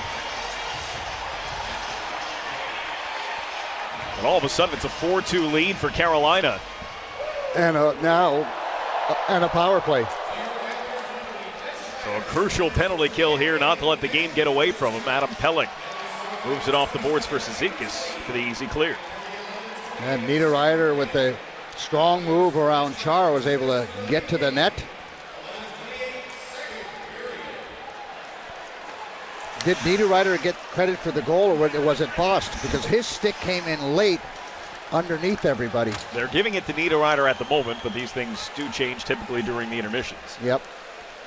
So the goal credited to Nino Niederreiter. And Carolina up by 2 and up a man here. This one rattles around to Teuvo Teravainen. Mayfield off the glass and down the ice. Islanders able to get 4 fresh killers out. Green, Chara, Cizikas, and Clutterbuck to continue the kill. Sebastian Aho has already been named to the Finnish Olympic team. D'Angelo down for Svechnikov, just beat Andy Green to that one. Thrown to the front of the net off of Chara. Out near the line, now Teravainen to the net and kicked away by Sorokin. He had to react in a hurry that time. D'Angelo bumps it down the boards. Cross ice pass, Teravainen out. Shot by D'Angelo, blocked in front by Cizikas as he was down. D'Angelo again, this time for Teravainen. Thrown to the net, tapped on goal, rebound, backhanded wide by Trocheck. Islanders need a clear and they get one. A couple of injuries out there. Aho down, well, not too badly shaken up. Again, no hesitation at all in the Hurricane power play, using seam passes, but getting the shot towards the net. And their forwards are reacting on those passes, knowing, Brendan, that the puck's coming to the net, and that's key. You don't have to think, oh, am I going to get a pass here? What's going to happen? They know it's going to the net, and they're driving to the net and creating all kinds of problems for the goaltender, Sorokin. Anders Lee, who had been serving the penalty, has been released, and so the Islanders kill off the delay of game penalty because of the unsuccessful challenge. There's Teravainen with the shot, and there's a deflection, so that's another seam pass. And no hesitation at all, get that shot going, and he was shooting it all the time right there, and you got 2 guys going to net. Trocheck was also there, Aho was there, but again, that's what I'm talking about. You have 1 or 2 passes, and then you know it's going to the net, so there's no hesitations. Get yourself where you need to be, because the puck's coming regardless. They're not waiting to see if it's going to be open or not. They're just taking a chance that it's going to be. Palmieri taking it wide on Brady Shea. Palmieri tried to tuck it underneath Anderson. He was down along the ice. Now Barzell backhands it out to Dobson. Dobson wraps the boards for Anders Lee. Lee with Pesci coming after him. Lee along the wall. Threw one to a good spot. It comes through for Pollock. Pollock backdoors out the post.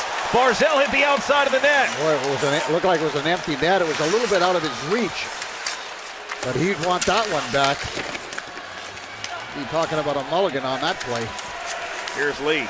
Bangs it around the net. Dobson will be the first one on it. Dobson to the goal. Bouncing around in front. They score! Anders Lee. And the Islanders within 1. A big shift there for the Islanders, bouncing back after a good penalty kill. Good second and third efforts out there, Brendan, and they were getting the puck to the net. There was no hesitation at all.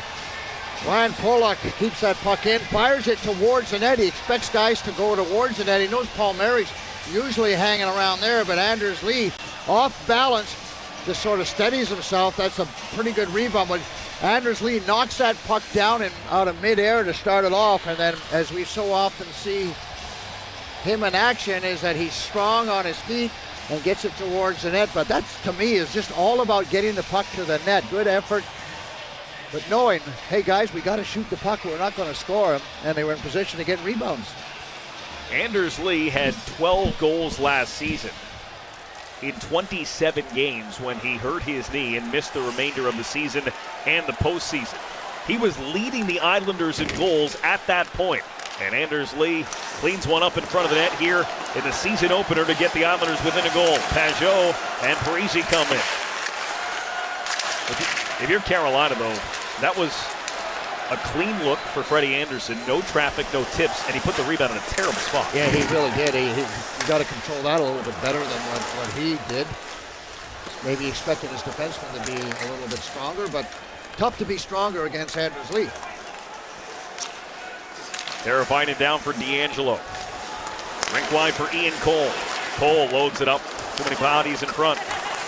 Ketchnikov making his living in front of that net. He's been spending a whole lot of time there. Green and Trocheck were engaged in a pretty good battle in front of the net as well. Right back in. Backhand by Stefan into the catching glove of Ilya Sorokin. Islanders went down by 2. They are back within 1 after the goal from the captain here in the second. Lee with the most recent goal brings the Islanders back within 1. Time now for our forward goal replays. We take another look at how it happened. Well, it happens with a good pinch by Ryan Pulock. Fires it towards the net. That's the key to the whole scenario. And then Anders Lee just out-positions Pesce and able to handle that puck, knock it out of midair, keep his balance, and still have the wherewithal where the net is. Of course, it never moves, so why wouldn't he know where it is, Brendan? He should know. Beautiful goal. He's done it 185 times. You see there passing Billy Harris, 12th all time on the Islander list. As Sorokin stopped that one. Cleared around the boards and tapped ahead by Nelson to Beauvillier and in. Referee had it stuck out of the way of that dump it. Foss tossed it by Bailey. Prompted a turnover. That one bouncing right to the slot. Couldn't be punched towards the net by Nelson. The goal reads Lee from Pulock and Palmieri. 2-assist night for Palmieri as Pulock in towards the net underneath Anderson as he's down on his back. The puck came away and Foss rescues it to center. Josh Bailey with that opportunity. Only a great defensive play by Slavin. Stop Bailey from tapping that puck in. Shotgun a handcuff Freddie Anderson. As Trocheck comes into the corner with Chara. Barzal now working on getting it back to Teravainen. Adam Pelech finds Barzal in the middle of the ice. He gets the feet moving. Barzal trying to race around Brady Shea. Barzal couldn't pick it up on the other side. Anderson poke check. Comes around for Svechnikov, met by Palmieri. 3.5 to go here in the period. Barzal knocked one out of midair. Sets up Chara with Lee in front. And it was deflected off the shin pads of Lee and wide. Anderson came way out right up against Lee with a smart play by Anderson. Just don't give Lee any room to be able to deflect it by him. This line's feeling a little better here. Barzal, double clutch. Threw it off the outside of the net. Lee gets to it along the wall. Lee with Pesce defending. Pass too hot to handle on the wrong side of Andy Green. They will regroup instead. Like the way Lee, great patience in the corner. He knew that he could control the play and just took his time with it in the corner and finally tried to make a long-range pass. It didn't work, but still nice poise in the corner. Mayfield bumped it around for Green. Then Clutterbuck here with 2.5 to go in the period. Ross Johnston trying to fish that one out of the skates. Tony D'Angelo. Clutterbuck back in for the Isles. Clutterbuck charging with a pass towards Cizikas. Couldn't get his stick free. Ross Johnston finishes his check on Lawrence. Ian Cole reaching, couldn't come up with it. Tony D'Angelo hits the brinks, has some time. That one went for everybody. Both teams had a chance to stop it before it got to Sorokin. I guess that's what that was all about. Wallstrom has a step on Ethan Bear. Wallstrom left it off for Pajot, who finds Pelech. Pelech on the move, sets up Pulock, loads, shoots, and that one never made it to the net. Pelech, good job to cut across and take that one before it got any farther, and now it winds up in the Islanders bench with 95 seconds to go. Saturday on MSG Plus, Game 2 as the Islanders take on the Panthers. Live coverage begins at 5:30 with Islanders Game Night, and then puck drop is at 6 p.m. Saturday on MSG Plus, or stream it on MSG Go. Panthers with a very good team, made several changes. They had an excellent season last year, Brendan, and big expectations for that team too. Central Division, or what was the Central Division, now remade back into the Atlantic. We're talking about the remade Florida Panthers, the awfully good Carolina Hurricanes, and, oh yeah, Lightning, Bruins, still very much in there. The Toronto Maple Leafs are dangerous as Niederreiter had a chance to close in, and with an extra second presented to him, Ryan Pulock used it to his advantage. Again, those long sticks for these defensemen. Swept back on goal by Stahl, and Sorokin able to track it. Nelson gets it on for Beauvillier. 2-on-1 with Bailey. Beauvillier shoots, and he missed the net. That one hit the protected netting and draws the whistle. Yeah, Bailey didn't give Beauvillier much of an option. He decided to let Bo shoot it, forced him into shooting it. There goes Bo on the outside, and Josh Bailey, you can just see he's going straight towards the net. He's on his offside, so it's a little bit different. And there's Ryan Pulock with the long stick as Niederreiter tries to drive towards the net. And the minute you bring that puck in front of you, Brendan, you expose it, and you allow the opposition, or in this case the defenseman, to get a stick on it. You usually try to, if you can, if it works for you, keep that puck on the outside. You keep your body between the defender and the puck. Every once in a while, you got to put yourself in position to shoot, don't you? And that's when it gives the defenseman a chance to get you. Final minute of the period here. Islanders, ever since falling down by 2, have carried the momentum. Killed that penalty off. They made it 4-3, and they've been pressuring ever since. As Anders Lee tried to jam it in, it comes back behind for Palmieri. Now Chara, return feed to Palmieri. Quick curl, gets away from Pesce. Palmieri driving, just lost it. As that stick lagged behind, and Svechnikov got it. Now it's Barzal, 20 seconds to go. Dobson creeping in. Barzal changing direction. 15 seconds now. Barzal has Pesce reeling. Put it into a good spot. It's loose in the blue paint. Anderson looking for it. They haven't blown it down yet. Now they will. Barzal just looking to be able to give it to someone, and credit the Hurricanes for taking away all his passing option. But this is what Barzal does extremely well. Close to a penalty there, keeps those feet moving, great crossovers, stop and go. Watch the crossovers. He just maintains that great speed. Now back the other way, watch the crossovers, little stutter step when that puck's in front. Svechnikov's got a hold of Palmieri, but great effort by Barzal, but he is such a tough guy to stay with when he has a little space, and then the longer you're with him, it just seems like he never gets tired. He keeps those feet moving, and that makes for a tough checking job. Pulock with a play at the line, save made. Pajot couldn't find the rebound. All of that in the final 7 seconds of the period. The Islanders that close to tying it. They'll settle for a 1-goal deficit headed to the third. I don't think Pajot was ready for that. I think he thought the period was over. The shot on net, didn't expect that puck to come right back to him because he's got his feet up in the air. So good face-off win by the Islanders. And now they stay with it. Ryan Pulock says, I'm staying in there. Get the shot on net. And then Pajot has a last-second opportunity with Zach Parise in front of the net, but it just looked like he wasn't expecting that late in the period. But all in all, a good comeback effort by the Islanders when it looked like they were about ready to get buried. Perhaps they can build on that good, strong finish in the second period. Coming up on the forward intermission report, Shannon Hogan, AJ Malesko will break things down from that second period that featured 4 goals, 2 from each team. Nelson and Lee, the bookends of the 4, Martinook and Niederreiter in between. And it adds up to a 4-3 lead for Carolina after 2. We turn things over to Shannon Hogan. She has Anders Lee. Shannon? Thanks so much, Brendan and Butch. Well, Anders, it felt like there was a little more momentum going your team's way towards the end of that second period. Did you feel it starting to build? And how much does that help heading into the dressing room now that you guys are looking forward to the third? No, we definitely built on some momentum. You're right. I mean, it was just it's kind of been a bit of a sloppy one out there. Pucks bouncing quite a bit. Trying to find pucks, trying to find good lanes has been tough. They're all over you. But you know what? Brock got us going a little bit there, and then we kind of battled back and getting good momentum going into the third. What kind of impact did it make, that penalty kill leading up to the shift where you guys were able to score? Yeah, I mean, our killers are great.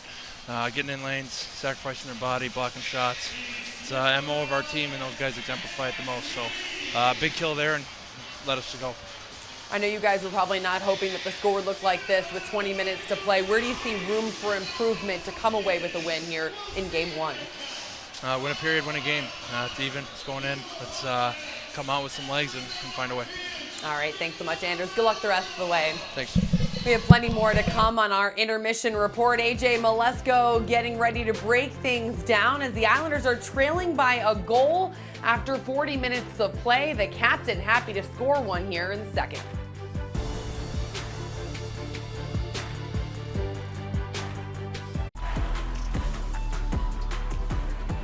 You're watching the Ford intermission report. Islanders trailing 4-3 while they're having some fun in Carolina. You have to tip your cap a little bit to their entertainment because human bowling is always entertaining. There's been plenty of goal-scoring action, though, in this one on both sides. The captain, Anders Lee, we just heard from him. He scored, making it a one-goal Carolina lead at this point. And you've also probably noticed that the Islanders have a pretty lengthy road trip that they're on. They're kicking off a 13-game road trip. That starts tonight in Carolina, and it continues. They will have some time, couple-day breaks where they'll be able to come back home and spend some time with their family. But ultimately, they will not play a home game until November 20th when they open up and debut the new UBS Arena at Belmont Park. So how do the players feel about all this time on the road? We had a chance to catch up with a couple of them. I think if you look at it as a whole thing, it's a little intimidating, but it'll be a good opportunity for us. We have some new faces, and it'll be a good opportunity for us to get to know each other better and just spend some time as a team and get back to playing the sport we love. It's going to be a challenge, and this is going to be a part of the season that's going to be huge for us. It's not ideal starting 13 games on the road, but it is what it is, and you got to find ways to battle through and to win games. So I think we're looking forward to the challenge ahead. We've had a lot of challenges in the past 2 years, and this is just something else that we have to overcome. You look at the schedule and the breakdown of it, we'll be home a fair amount in between games, and I'm sure they'll manage rest and travel and do the right things to kind of keep it feeling like we're not gone, a large chunk of the calendar. So I think everybody's fired up for day one of UBS, but at the same time, we're not trying to look past the 13 road games. It'll be tough, but I think it'll be a good challenge for us. I've never seen this before. I didn't even know what to think. And then, we were talking about it in the group chat a little bit, but I think everyone's honestly excited. I think this group doesn't really dwell on adversity. I think we kind of embrace it. We kind of laughed at it first, and we're like, we're going to go head on with this road trip and do well. And then the best part about it is we're going to have some big homestands at home. So it's going to even itself out. I honestly think it's great starting the season on the road and just having a good road trip with the guys and just going to dinner and just having some good times. And obviously there's stories that come out of it, just guys chirping each other and just having a blast. I mean, it's going to be fun. We're doing a bunch of good cities too. So I honestly don't mind it at all. 13 games in a row and come back home, everyone's fired up, and obviously really excited to get to UBS Arena. As you can see, they have to go 16,041 total miles on this opening season road trip. 13 games. They're just going to take it one by one, game by game, hoping to come away with a big win in this first game tonight. Still some time to play, and our intermission report will return right after this, right here on MSG+. Isles trailing by a goal.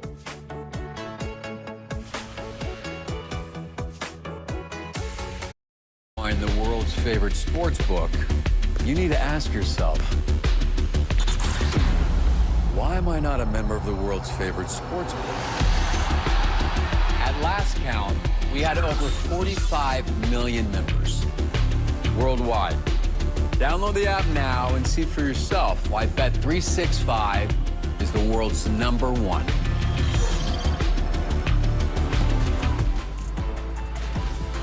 Ford Intermission Report rolls on. Shannon Hogan, AJ Malesko with you in our MSG Network studios as we're taking a look inside PNC Arena as 2 periods of play have come and gone. And AJ, We heard from the captain, Anders Lee. He scored a goal in that period. Also, Brock Nelson continuing to follow the lead of Brocktober. You called it there. We were talking about that in the first intermission report. But it was JG Pajot's line that really caught your attention in that period. Yeah, you know, it was interesting. When you were just talking to Anders Lee, too, he didn't sound satisfied. He wants this. He says, win a game, win a period. And that's what, that period was a little bit better. They were outshot 22-12, so not good enough in that regard. But one thing that I did notice, JG Pajot's line, who were quiet in the first period, playing alongside Wahlstrom and Parisi. This is one thing. Watch the way Wahlstrom gets body position here. He really hustles to get in on the forecheck, uses that size of his, and then it's Pajot, not big in stature, but really plays a lot bigger than he is. And again, we've got the top defenders out here in Pelech and Pulock helping to keep the puck in, and it's Parisi right there. Keep it in. I just like the way that they were working here, almost scoring a goal right there, just hustling. And at the end of the day, when you're trying to get back on top, you're trying to do all the little basic things that Barry Trotz talks about. It's just hard work. You've got to outwork your opponent in this shift, in every shift you go out. And this line, I thought, was fantastic right there then. And I thought that they built on it. There's still some puck management issues for the team as a whole. Coming into this third period, they're going to have to manage it better. Yeah, well, they're going to have to be at their best, that they're going to want to try to come away with the big win in Carolina to kick off their season. We're going to take a quick break here on MSG+. We'll have more on the other side of the break as the Islanders are looking to find a way to pick up the 2 points in this one.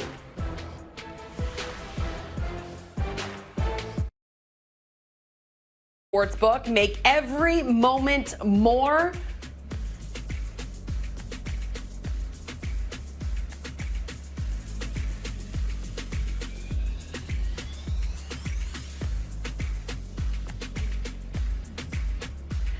And a look at the second period scoring summary brought to you by Hyundai. Islanders trailing by a goal, but Brock Nelson did get on the board early on in that period. Jordan Martinook with another one. Nino Niederreiter with that goal in question, and the captain, Anders Lee, picking up his first of the season. Puck drop in the third period with Brendan and Butch next.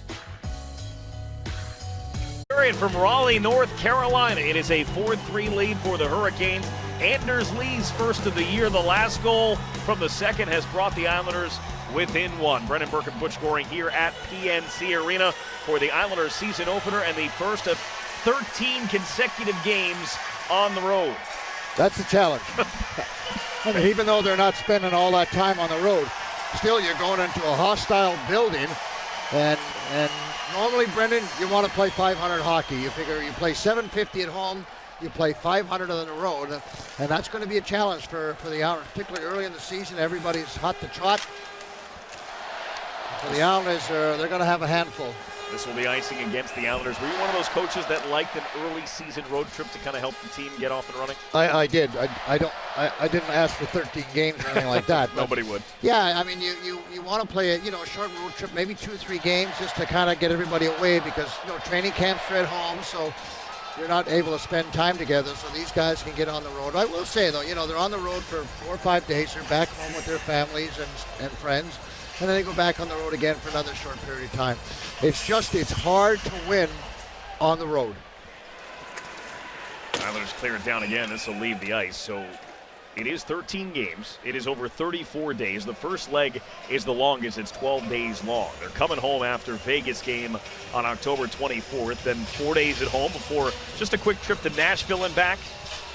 Then a 3-game trip, Montreal, Winnipeg, Minnesota. Then home for a game where they play against New Jersey, but that's a bus trip, not a flight.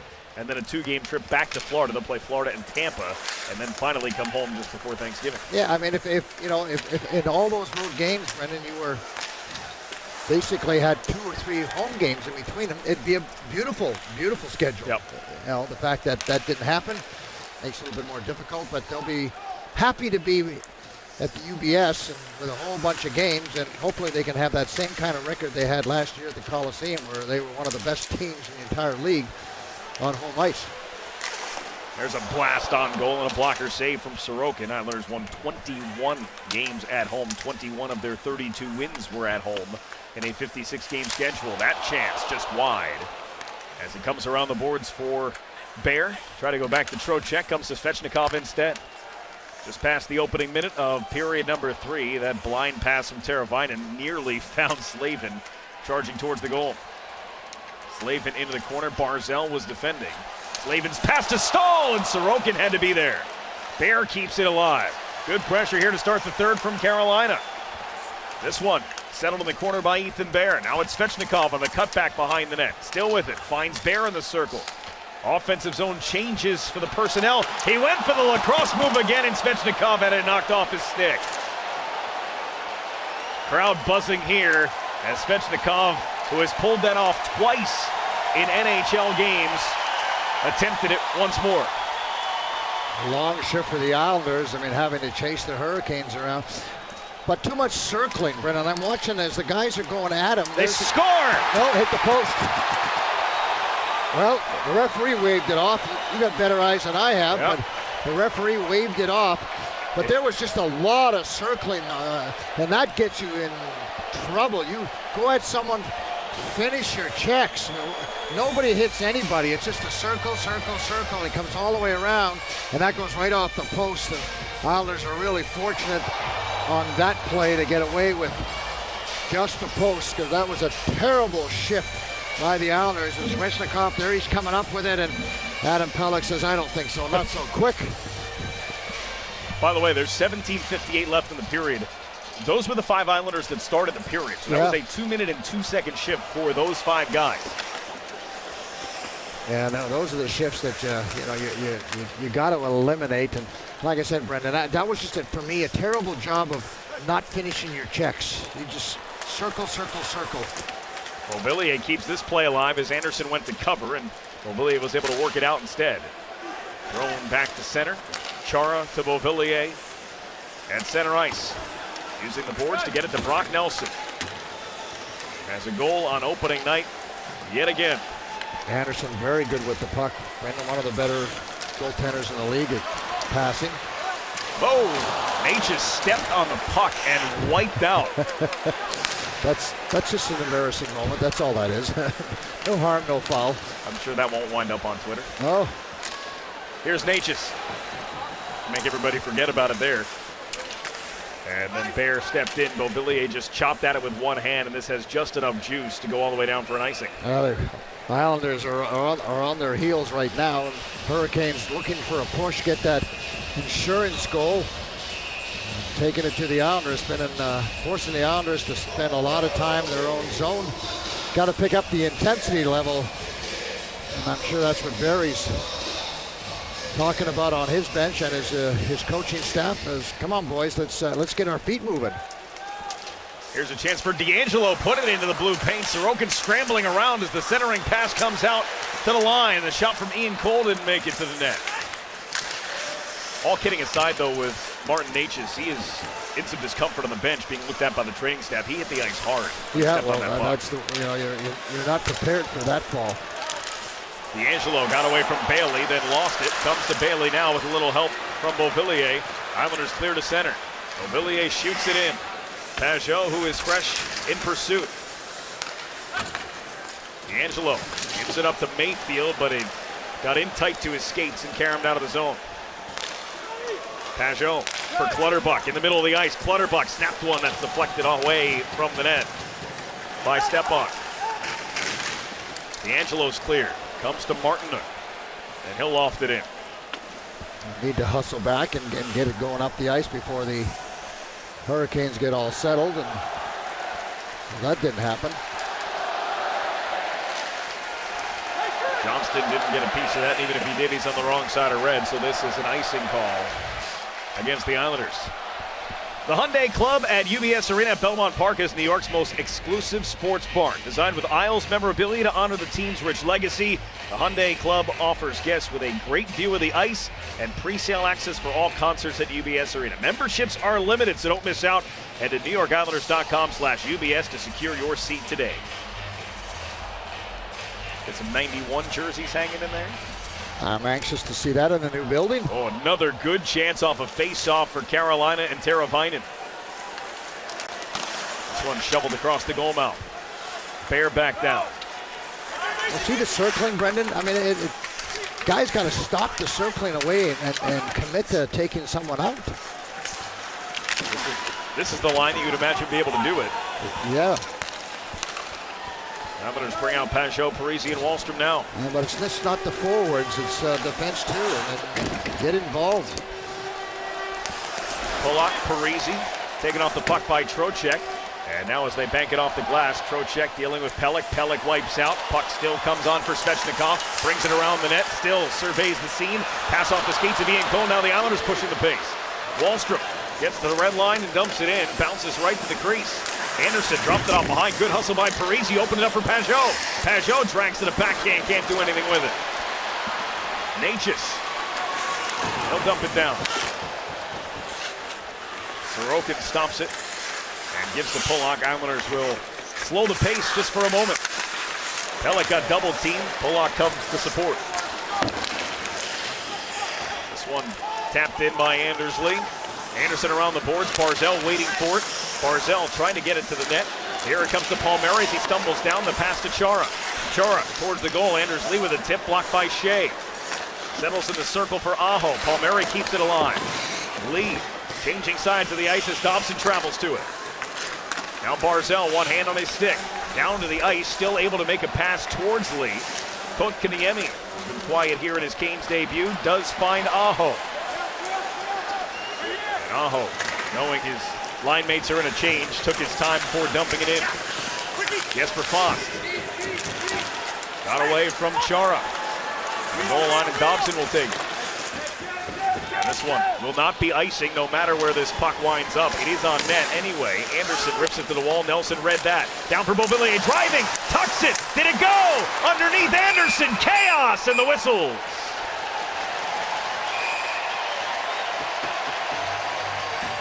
Few more punches after the fact. The puck though sits in the crease, guarded by Freddie Anderson. Islanders still down by one. 13.5 to go in the third.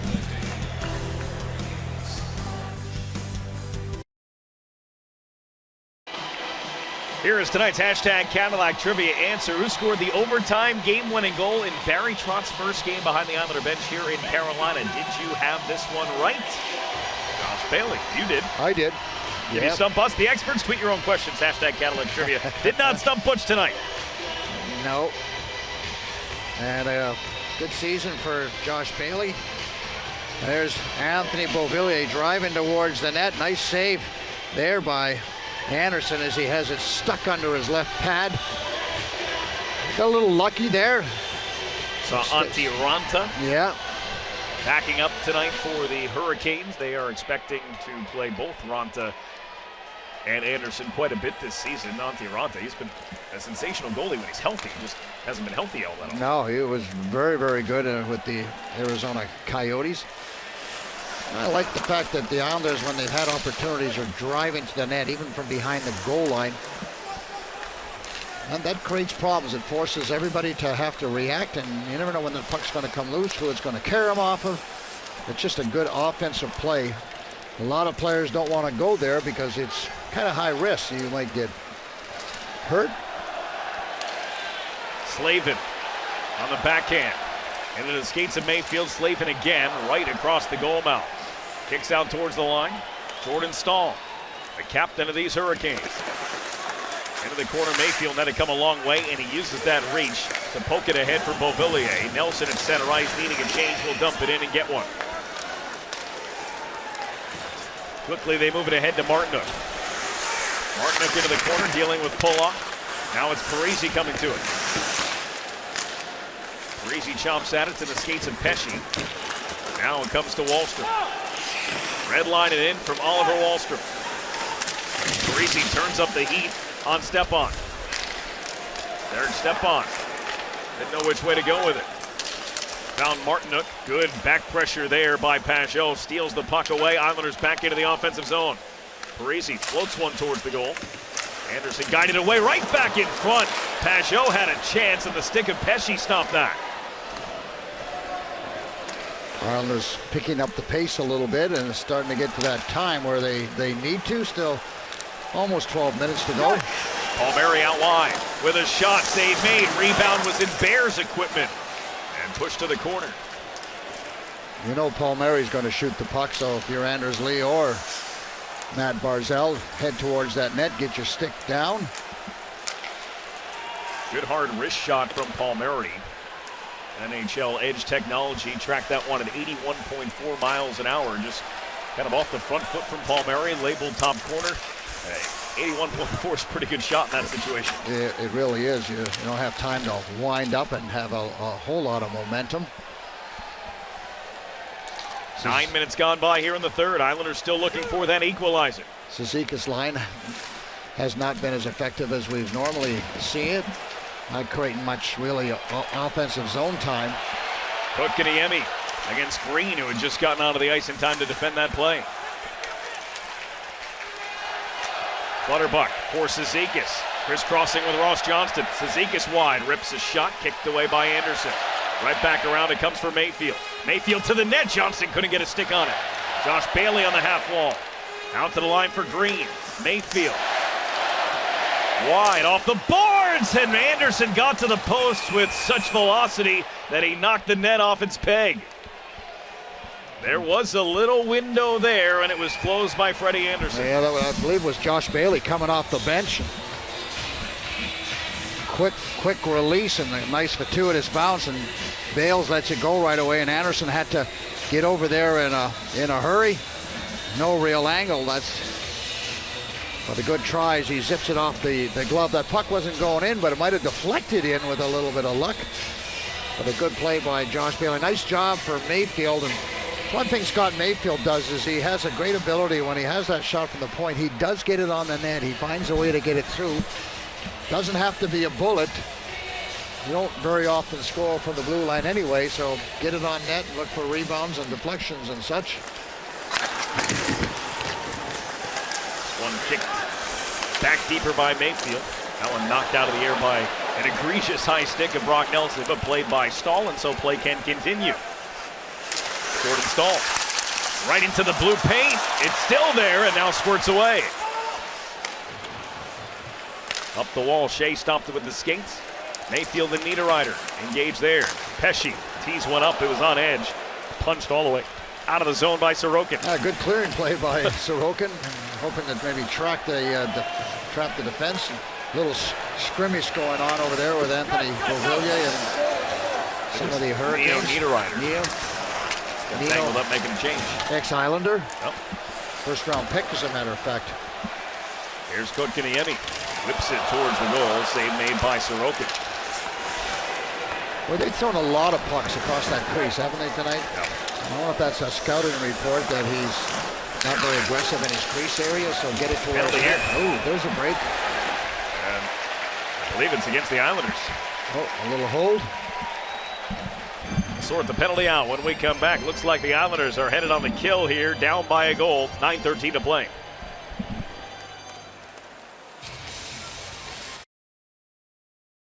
Score hasn't changed here in the third. It's 4-3 Carolina. Time now for our Duncan-fueled performance. How about Anders Lee? His first game back after missing most of last season, and he's got a goal tonight. Yeah, he's been good. He's been solid. He's been consistent. You know exactly what you're going to get from that guy, and he certainly hasn't deviated from his game. But for Strom, still learning, in on the forecheck, watch the right arm around Slavin. You cannot do that. You got to hang on to both sticks. Both stick. I mean, use two hands to hang onto your stick, Brendan, what I'm trying to say. Yeah, you hold both sticks, you're getting a different penalty. Yeah, that's it. You stole one.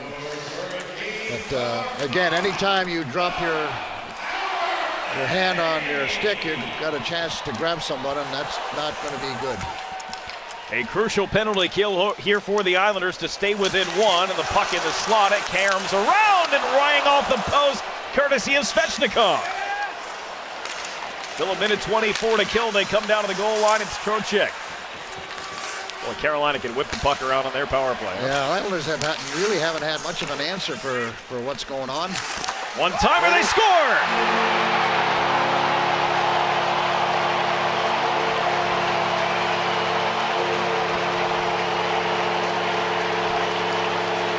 Just tremendous quick passing, good puck retrieval.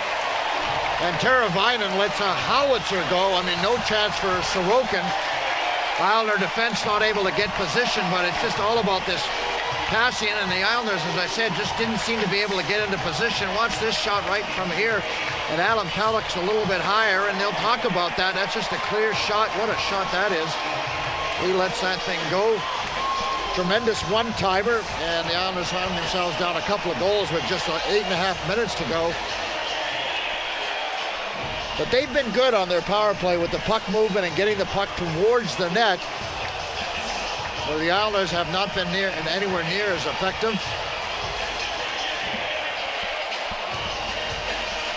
So Teuvo Teravainen with a power play goal here late in the third period, and Carolina back up a couple. Well, the things with the penalty killers, Brendan, you're always trying to get, as a penalty killer, get them to do what you want them to do. Here is Barzal cutting in. Barzal to the backhand, slipped it wide. And Dobson with a follow-up, never made it to the net. I think Barzal was looking for Palmieri maybe to be there. Certainly didn't shoot that puck to score from his angle. This has been the Islanders' best line tonight, and you can tell what Barry Trotz is thinking coming to them right after the goal. Yeah, they'll get a little more ice time in the last few shifts, I would think. Islanders had a 1-0 lead in this game, but then Carolina went up 2-1. Islanders tied it at 2. Carolina went up 4-2, then at 4-3 to 5-3. Svechnikov, that was read by Anders Lee. Lee just overshot Barzal, and the Islanders catch a break there as it oh, they called that an icing. How was that an icing? That shouldn't be an icing. It looked like the goalie made the save. They might huddle. I mean, it looked from here as if Anderson wasn't there, it would have gone in the net. Yeah, so. I agree with you. Take another look, see if it... Anders Lee trying to get it to Barzal. It hit the stick. Yep. It hit his stick.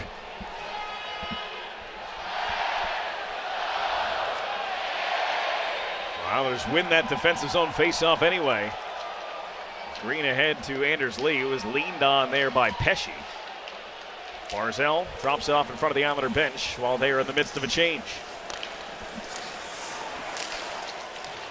This one ramps up, lands right in front of the Hurricanes bench. No one was quite sure where it was for a moment. Green will change sides over for Ryan Pulock. Nelson to Bailey. Back to Brock Nelson, turning and shooting, and that one altered by the skates of Pesce. Puck available along the end boards. Popped out in front, reaching for it. Beauvillier can't get there. Nino Niederreiter takes it away. Look out right over the Islander bench and into about the 10th row here in Raleigh. Yeah, and Andy Green with good hand-eye coordination is able to deflect that attempted dump in by the Hurricane Niederreiter. Teuvo Teravainen playing in his 450th NHL game tonight. See what coaching does for you? See, Rod, a little stretch of gray hair. That's what coaching does for you. I didn't have that problem, but... No, different problem. Yeah, I had a different problem, but it's amazing what you'll see coaches who within 2-3 years got beautiful hair, and then all of a sudden it's turning color on you. Same thing happened to Jared Bednar in Colorado. Yep. It's a lot of stress, and being a coach, all you can do is prepare your team. You can't play a shift for them. Oh, and Ron Brindamore, who has the reputation from his work ethic as a player and still has that in the weight room as a coach. His team has to perform, and they have to be physical, and they have to train, because you can't lose to your coach, right? No. Coach probably can push more weight than half his team, too. And he's one of the few guys really in his day that really did work on being stronger. A lot of guys just went with their natural ability and whatever they had. But he was one of the few guys that I guess you could say advanced the sport. Yep. Rod the Bod at 51 years of age, his 4th season as the head coach here in Carolina. He had been an assistant coach for the 7 years previous, so I mean, this Hurricanes franchise, especially since they moved to Raleigh, boy, has he been integral in first as a player, winning a Stanley Cup, and now really been a part of the coaching staff for more than a decade. Palmieri Flips down the boards for Anders Lee, looking for Pollock, who had charged for the goal. They definitely have to be a lot more aggressive, being down a couple goals, and now just 6 minutes to go. And Jesperi Kotkaniemi shoots one wide at the 6-minute mark here, remaining in the third. And Jesperi Kotkaniemi, a rare offer sheet, Butch. Carolina able to lure him out of Montreal with an offer sheet, just a 1-year deal, but he becomes a very rich man playing here in Carolina. Yeah, and he's got all kinds of skills. I was watching him this morning in the optional skate, and he had, one-on-one with the goaltender and Deacon and all those kinds of shooting from the slot area. Tremendous amount of skill, Brendan. Unbelievable, going all different directions. And I mean, the word thus far with him in Carolina is they just haven't quite figured out if he's supposed to be a real offensive guy, or can he check and be a third line kind of guy. They're trying to figure him out, what he does best and who he can play with and get the most out of him. Well, for $6.1 million, I'd hope he scores a few goals. Yeah, I would think he will bring offense to the team. There's Dobson's pass towards the slot. 5.5 to go here. Islanders running out of time, down by 2. Out comes Sorokin. It just sweeps it away from Lawrence. Yeah, the Islanders just haven't been really sharp. They've had some moments, no question about that, but it hasn't been a real, as they said, not a real intense game for them. They just haven't been at their best. A couple of players have had pretty good games, but not enough, guys. And I have not liked their play in the defensive zone. I think they've been very lax, and I'm sure Barry will have something to say about their commitment in that area. Brock Nelson couldn't grab it. Stall. And will force it past Bailey. Pelech had it in his skates for a moment. Now he has it on his stick. And this one ramps up and out of play with 4:41 on the clock. Islanders in need of a couple of goals, down 5-3 here in the season opener in Raleigh. After the game for highlights, analysis, and player reaction on the Mercedes-Benz Islanders post-game show. We'll hear what Barry Trotz has to say about this one. Shannon and AJ will guide you all through it. I'm sure Barry will talk in terms of it's not a one-game dance. There's a lot of hockey yet to be played, but concerns, I'm sure, with the play of his team and just the overall performance, as I mentioned, Brendan. Trotz specifically talked about the first 2 games of this trip here in Raleigh and on Saturday evening in Florida against the Panthers as kind of those benchmark type games to see where you're at against other teams that expect to be there at the end of the day as well. And so he will get his first measurement here tonight, and he will adjust accordingly for Saturday in Sunrise. And teams that he hasn't seen for a long time, the Hurricanes or the Florida Panthers, and see how they play their particular game. But you're right, those are 2 teams that everybody's very impressed with. Here's Trocheck snapping one wide. Takes the bounce all the way back into Carolina territory. Still some time here, though. Islanders need to. They have 4 minutes to go. Pelech into the skates of Svechnikov. And this one sails all the way down on an errant pass from Svechnikov, so clearly no icing. Mayfield just couldn't reach that. Pelech has to turn on the afterburners, and then he goes awkwardly down into the wall. Yeah, he was a little bit hooked, but he slipped. And he's looking at his left skate blade as he heads off the ice. More, it seems, like equipment concern than injury concern for Adam Pelech. This conversation is with Scott Boggs, the equipment manager, and not Damien Hess, the athletic trainer, and Zach Parisi. Sends it around the back of the cage. Kept in by Green. What was that, a little bad penalty on Wallstrom's part late in the game? A little message sending, do you think?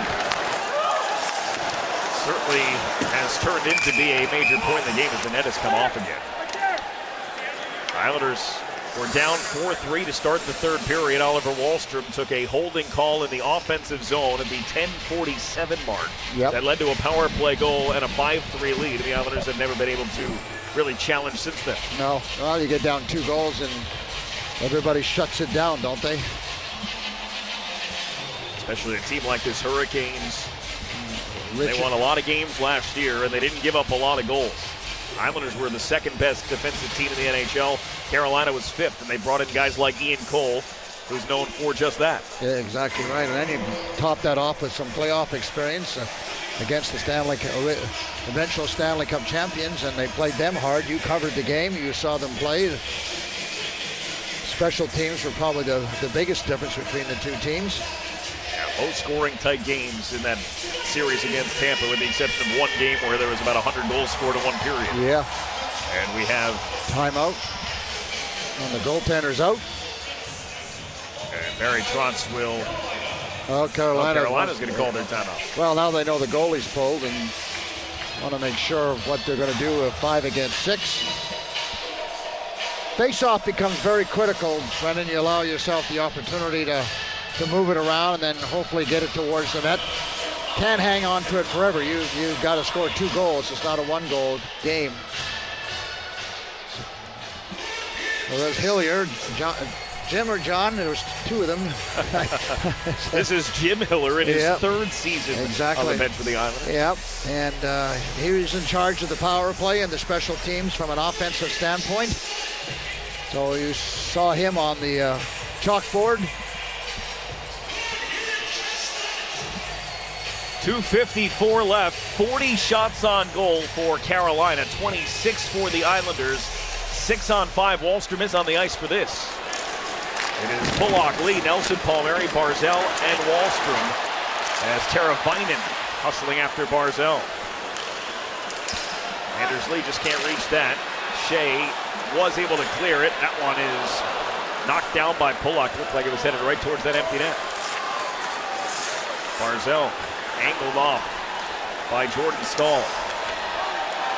And it's been certainly causing problems for Barzal over the last few years in their head-to-head matchups. Yeah, well, Stahl's one of the best defensive centermen in the entire league and played third-line center for Pittsburgh when they were winning Stanley Cups.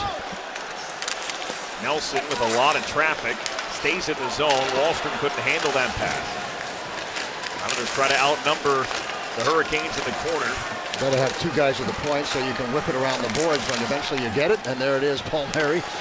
It's a blind pass, but not so much. Barzal inside of 2 minutes. Islanders need 2. Pulock to the net, and that one was blocked in front by Lee, and then back towards the goal from Wahlstrom, but wide. Now Palmieri.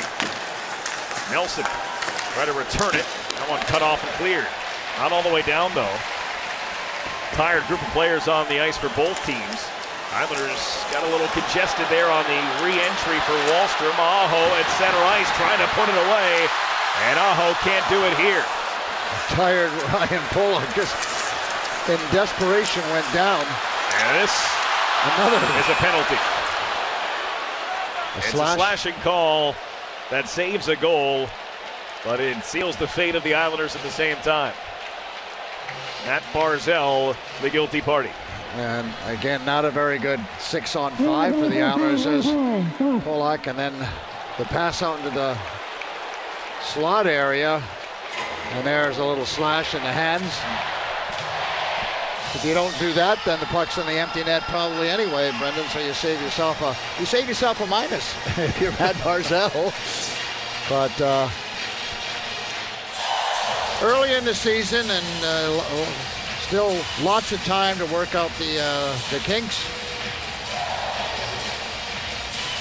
But this gives Barry Trotz some things to talk about his team. And one thing about Barry Trotz is after a loss, his teams respond extremely well. They mend a lot of their problems. We've seen that over these 3 past years. And so I would expect to see a better, a more complete performance from the Islanders on Saturday in Florida. Just a little bit more, I don't know, energy and commitment to their game. Pajot has passed towards Pelech, jumped his stick. Net is still empty. All that does is even things up at 5 aside with Barzal in the box and a minute to go. Dobson, who has 2 assists in this game, opens up and looks for more. It's Pajot with a shot, never made it to the net. Pajot, Parisi, Beauvillier with Dobson and Pelletier. And Tony D'Angelo, long feet ahead, and this is put in by Svechnikov. Off the post. Second of the game for Andrei Svechnikov. Well, you knew that was going to happen sooner or later. I mean, the Hurricanes had several opportunities to end this game, basically, and 5-on-5 with no goaltender, it gives them an even better opportunity. On the stats, it'll be a power play goal for Carolina.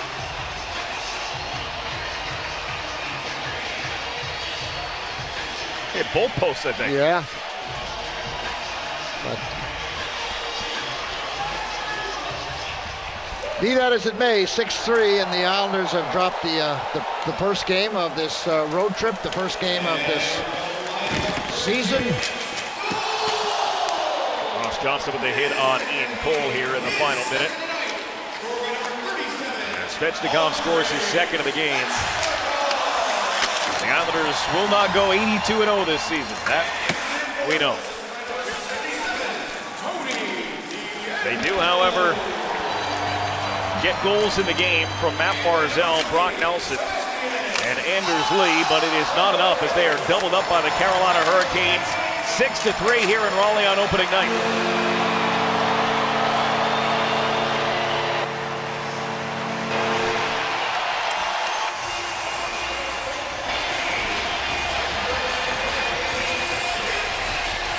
So Carolina gets the better of the Islanders here on day one of this 13-game road trip and this 82-game schedule. Just not a great effort from the Islanders. There was some pushes here and there, but overall, more importantly, did not play well away from the puck. I thought they were very poor defensively, and that doesn't necessarily mean why they gave up 5 or 6 goals. I just didn't like the commitment from them. They'll be better on Saturday, I can assure you.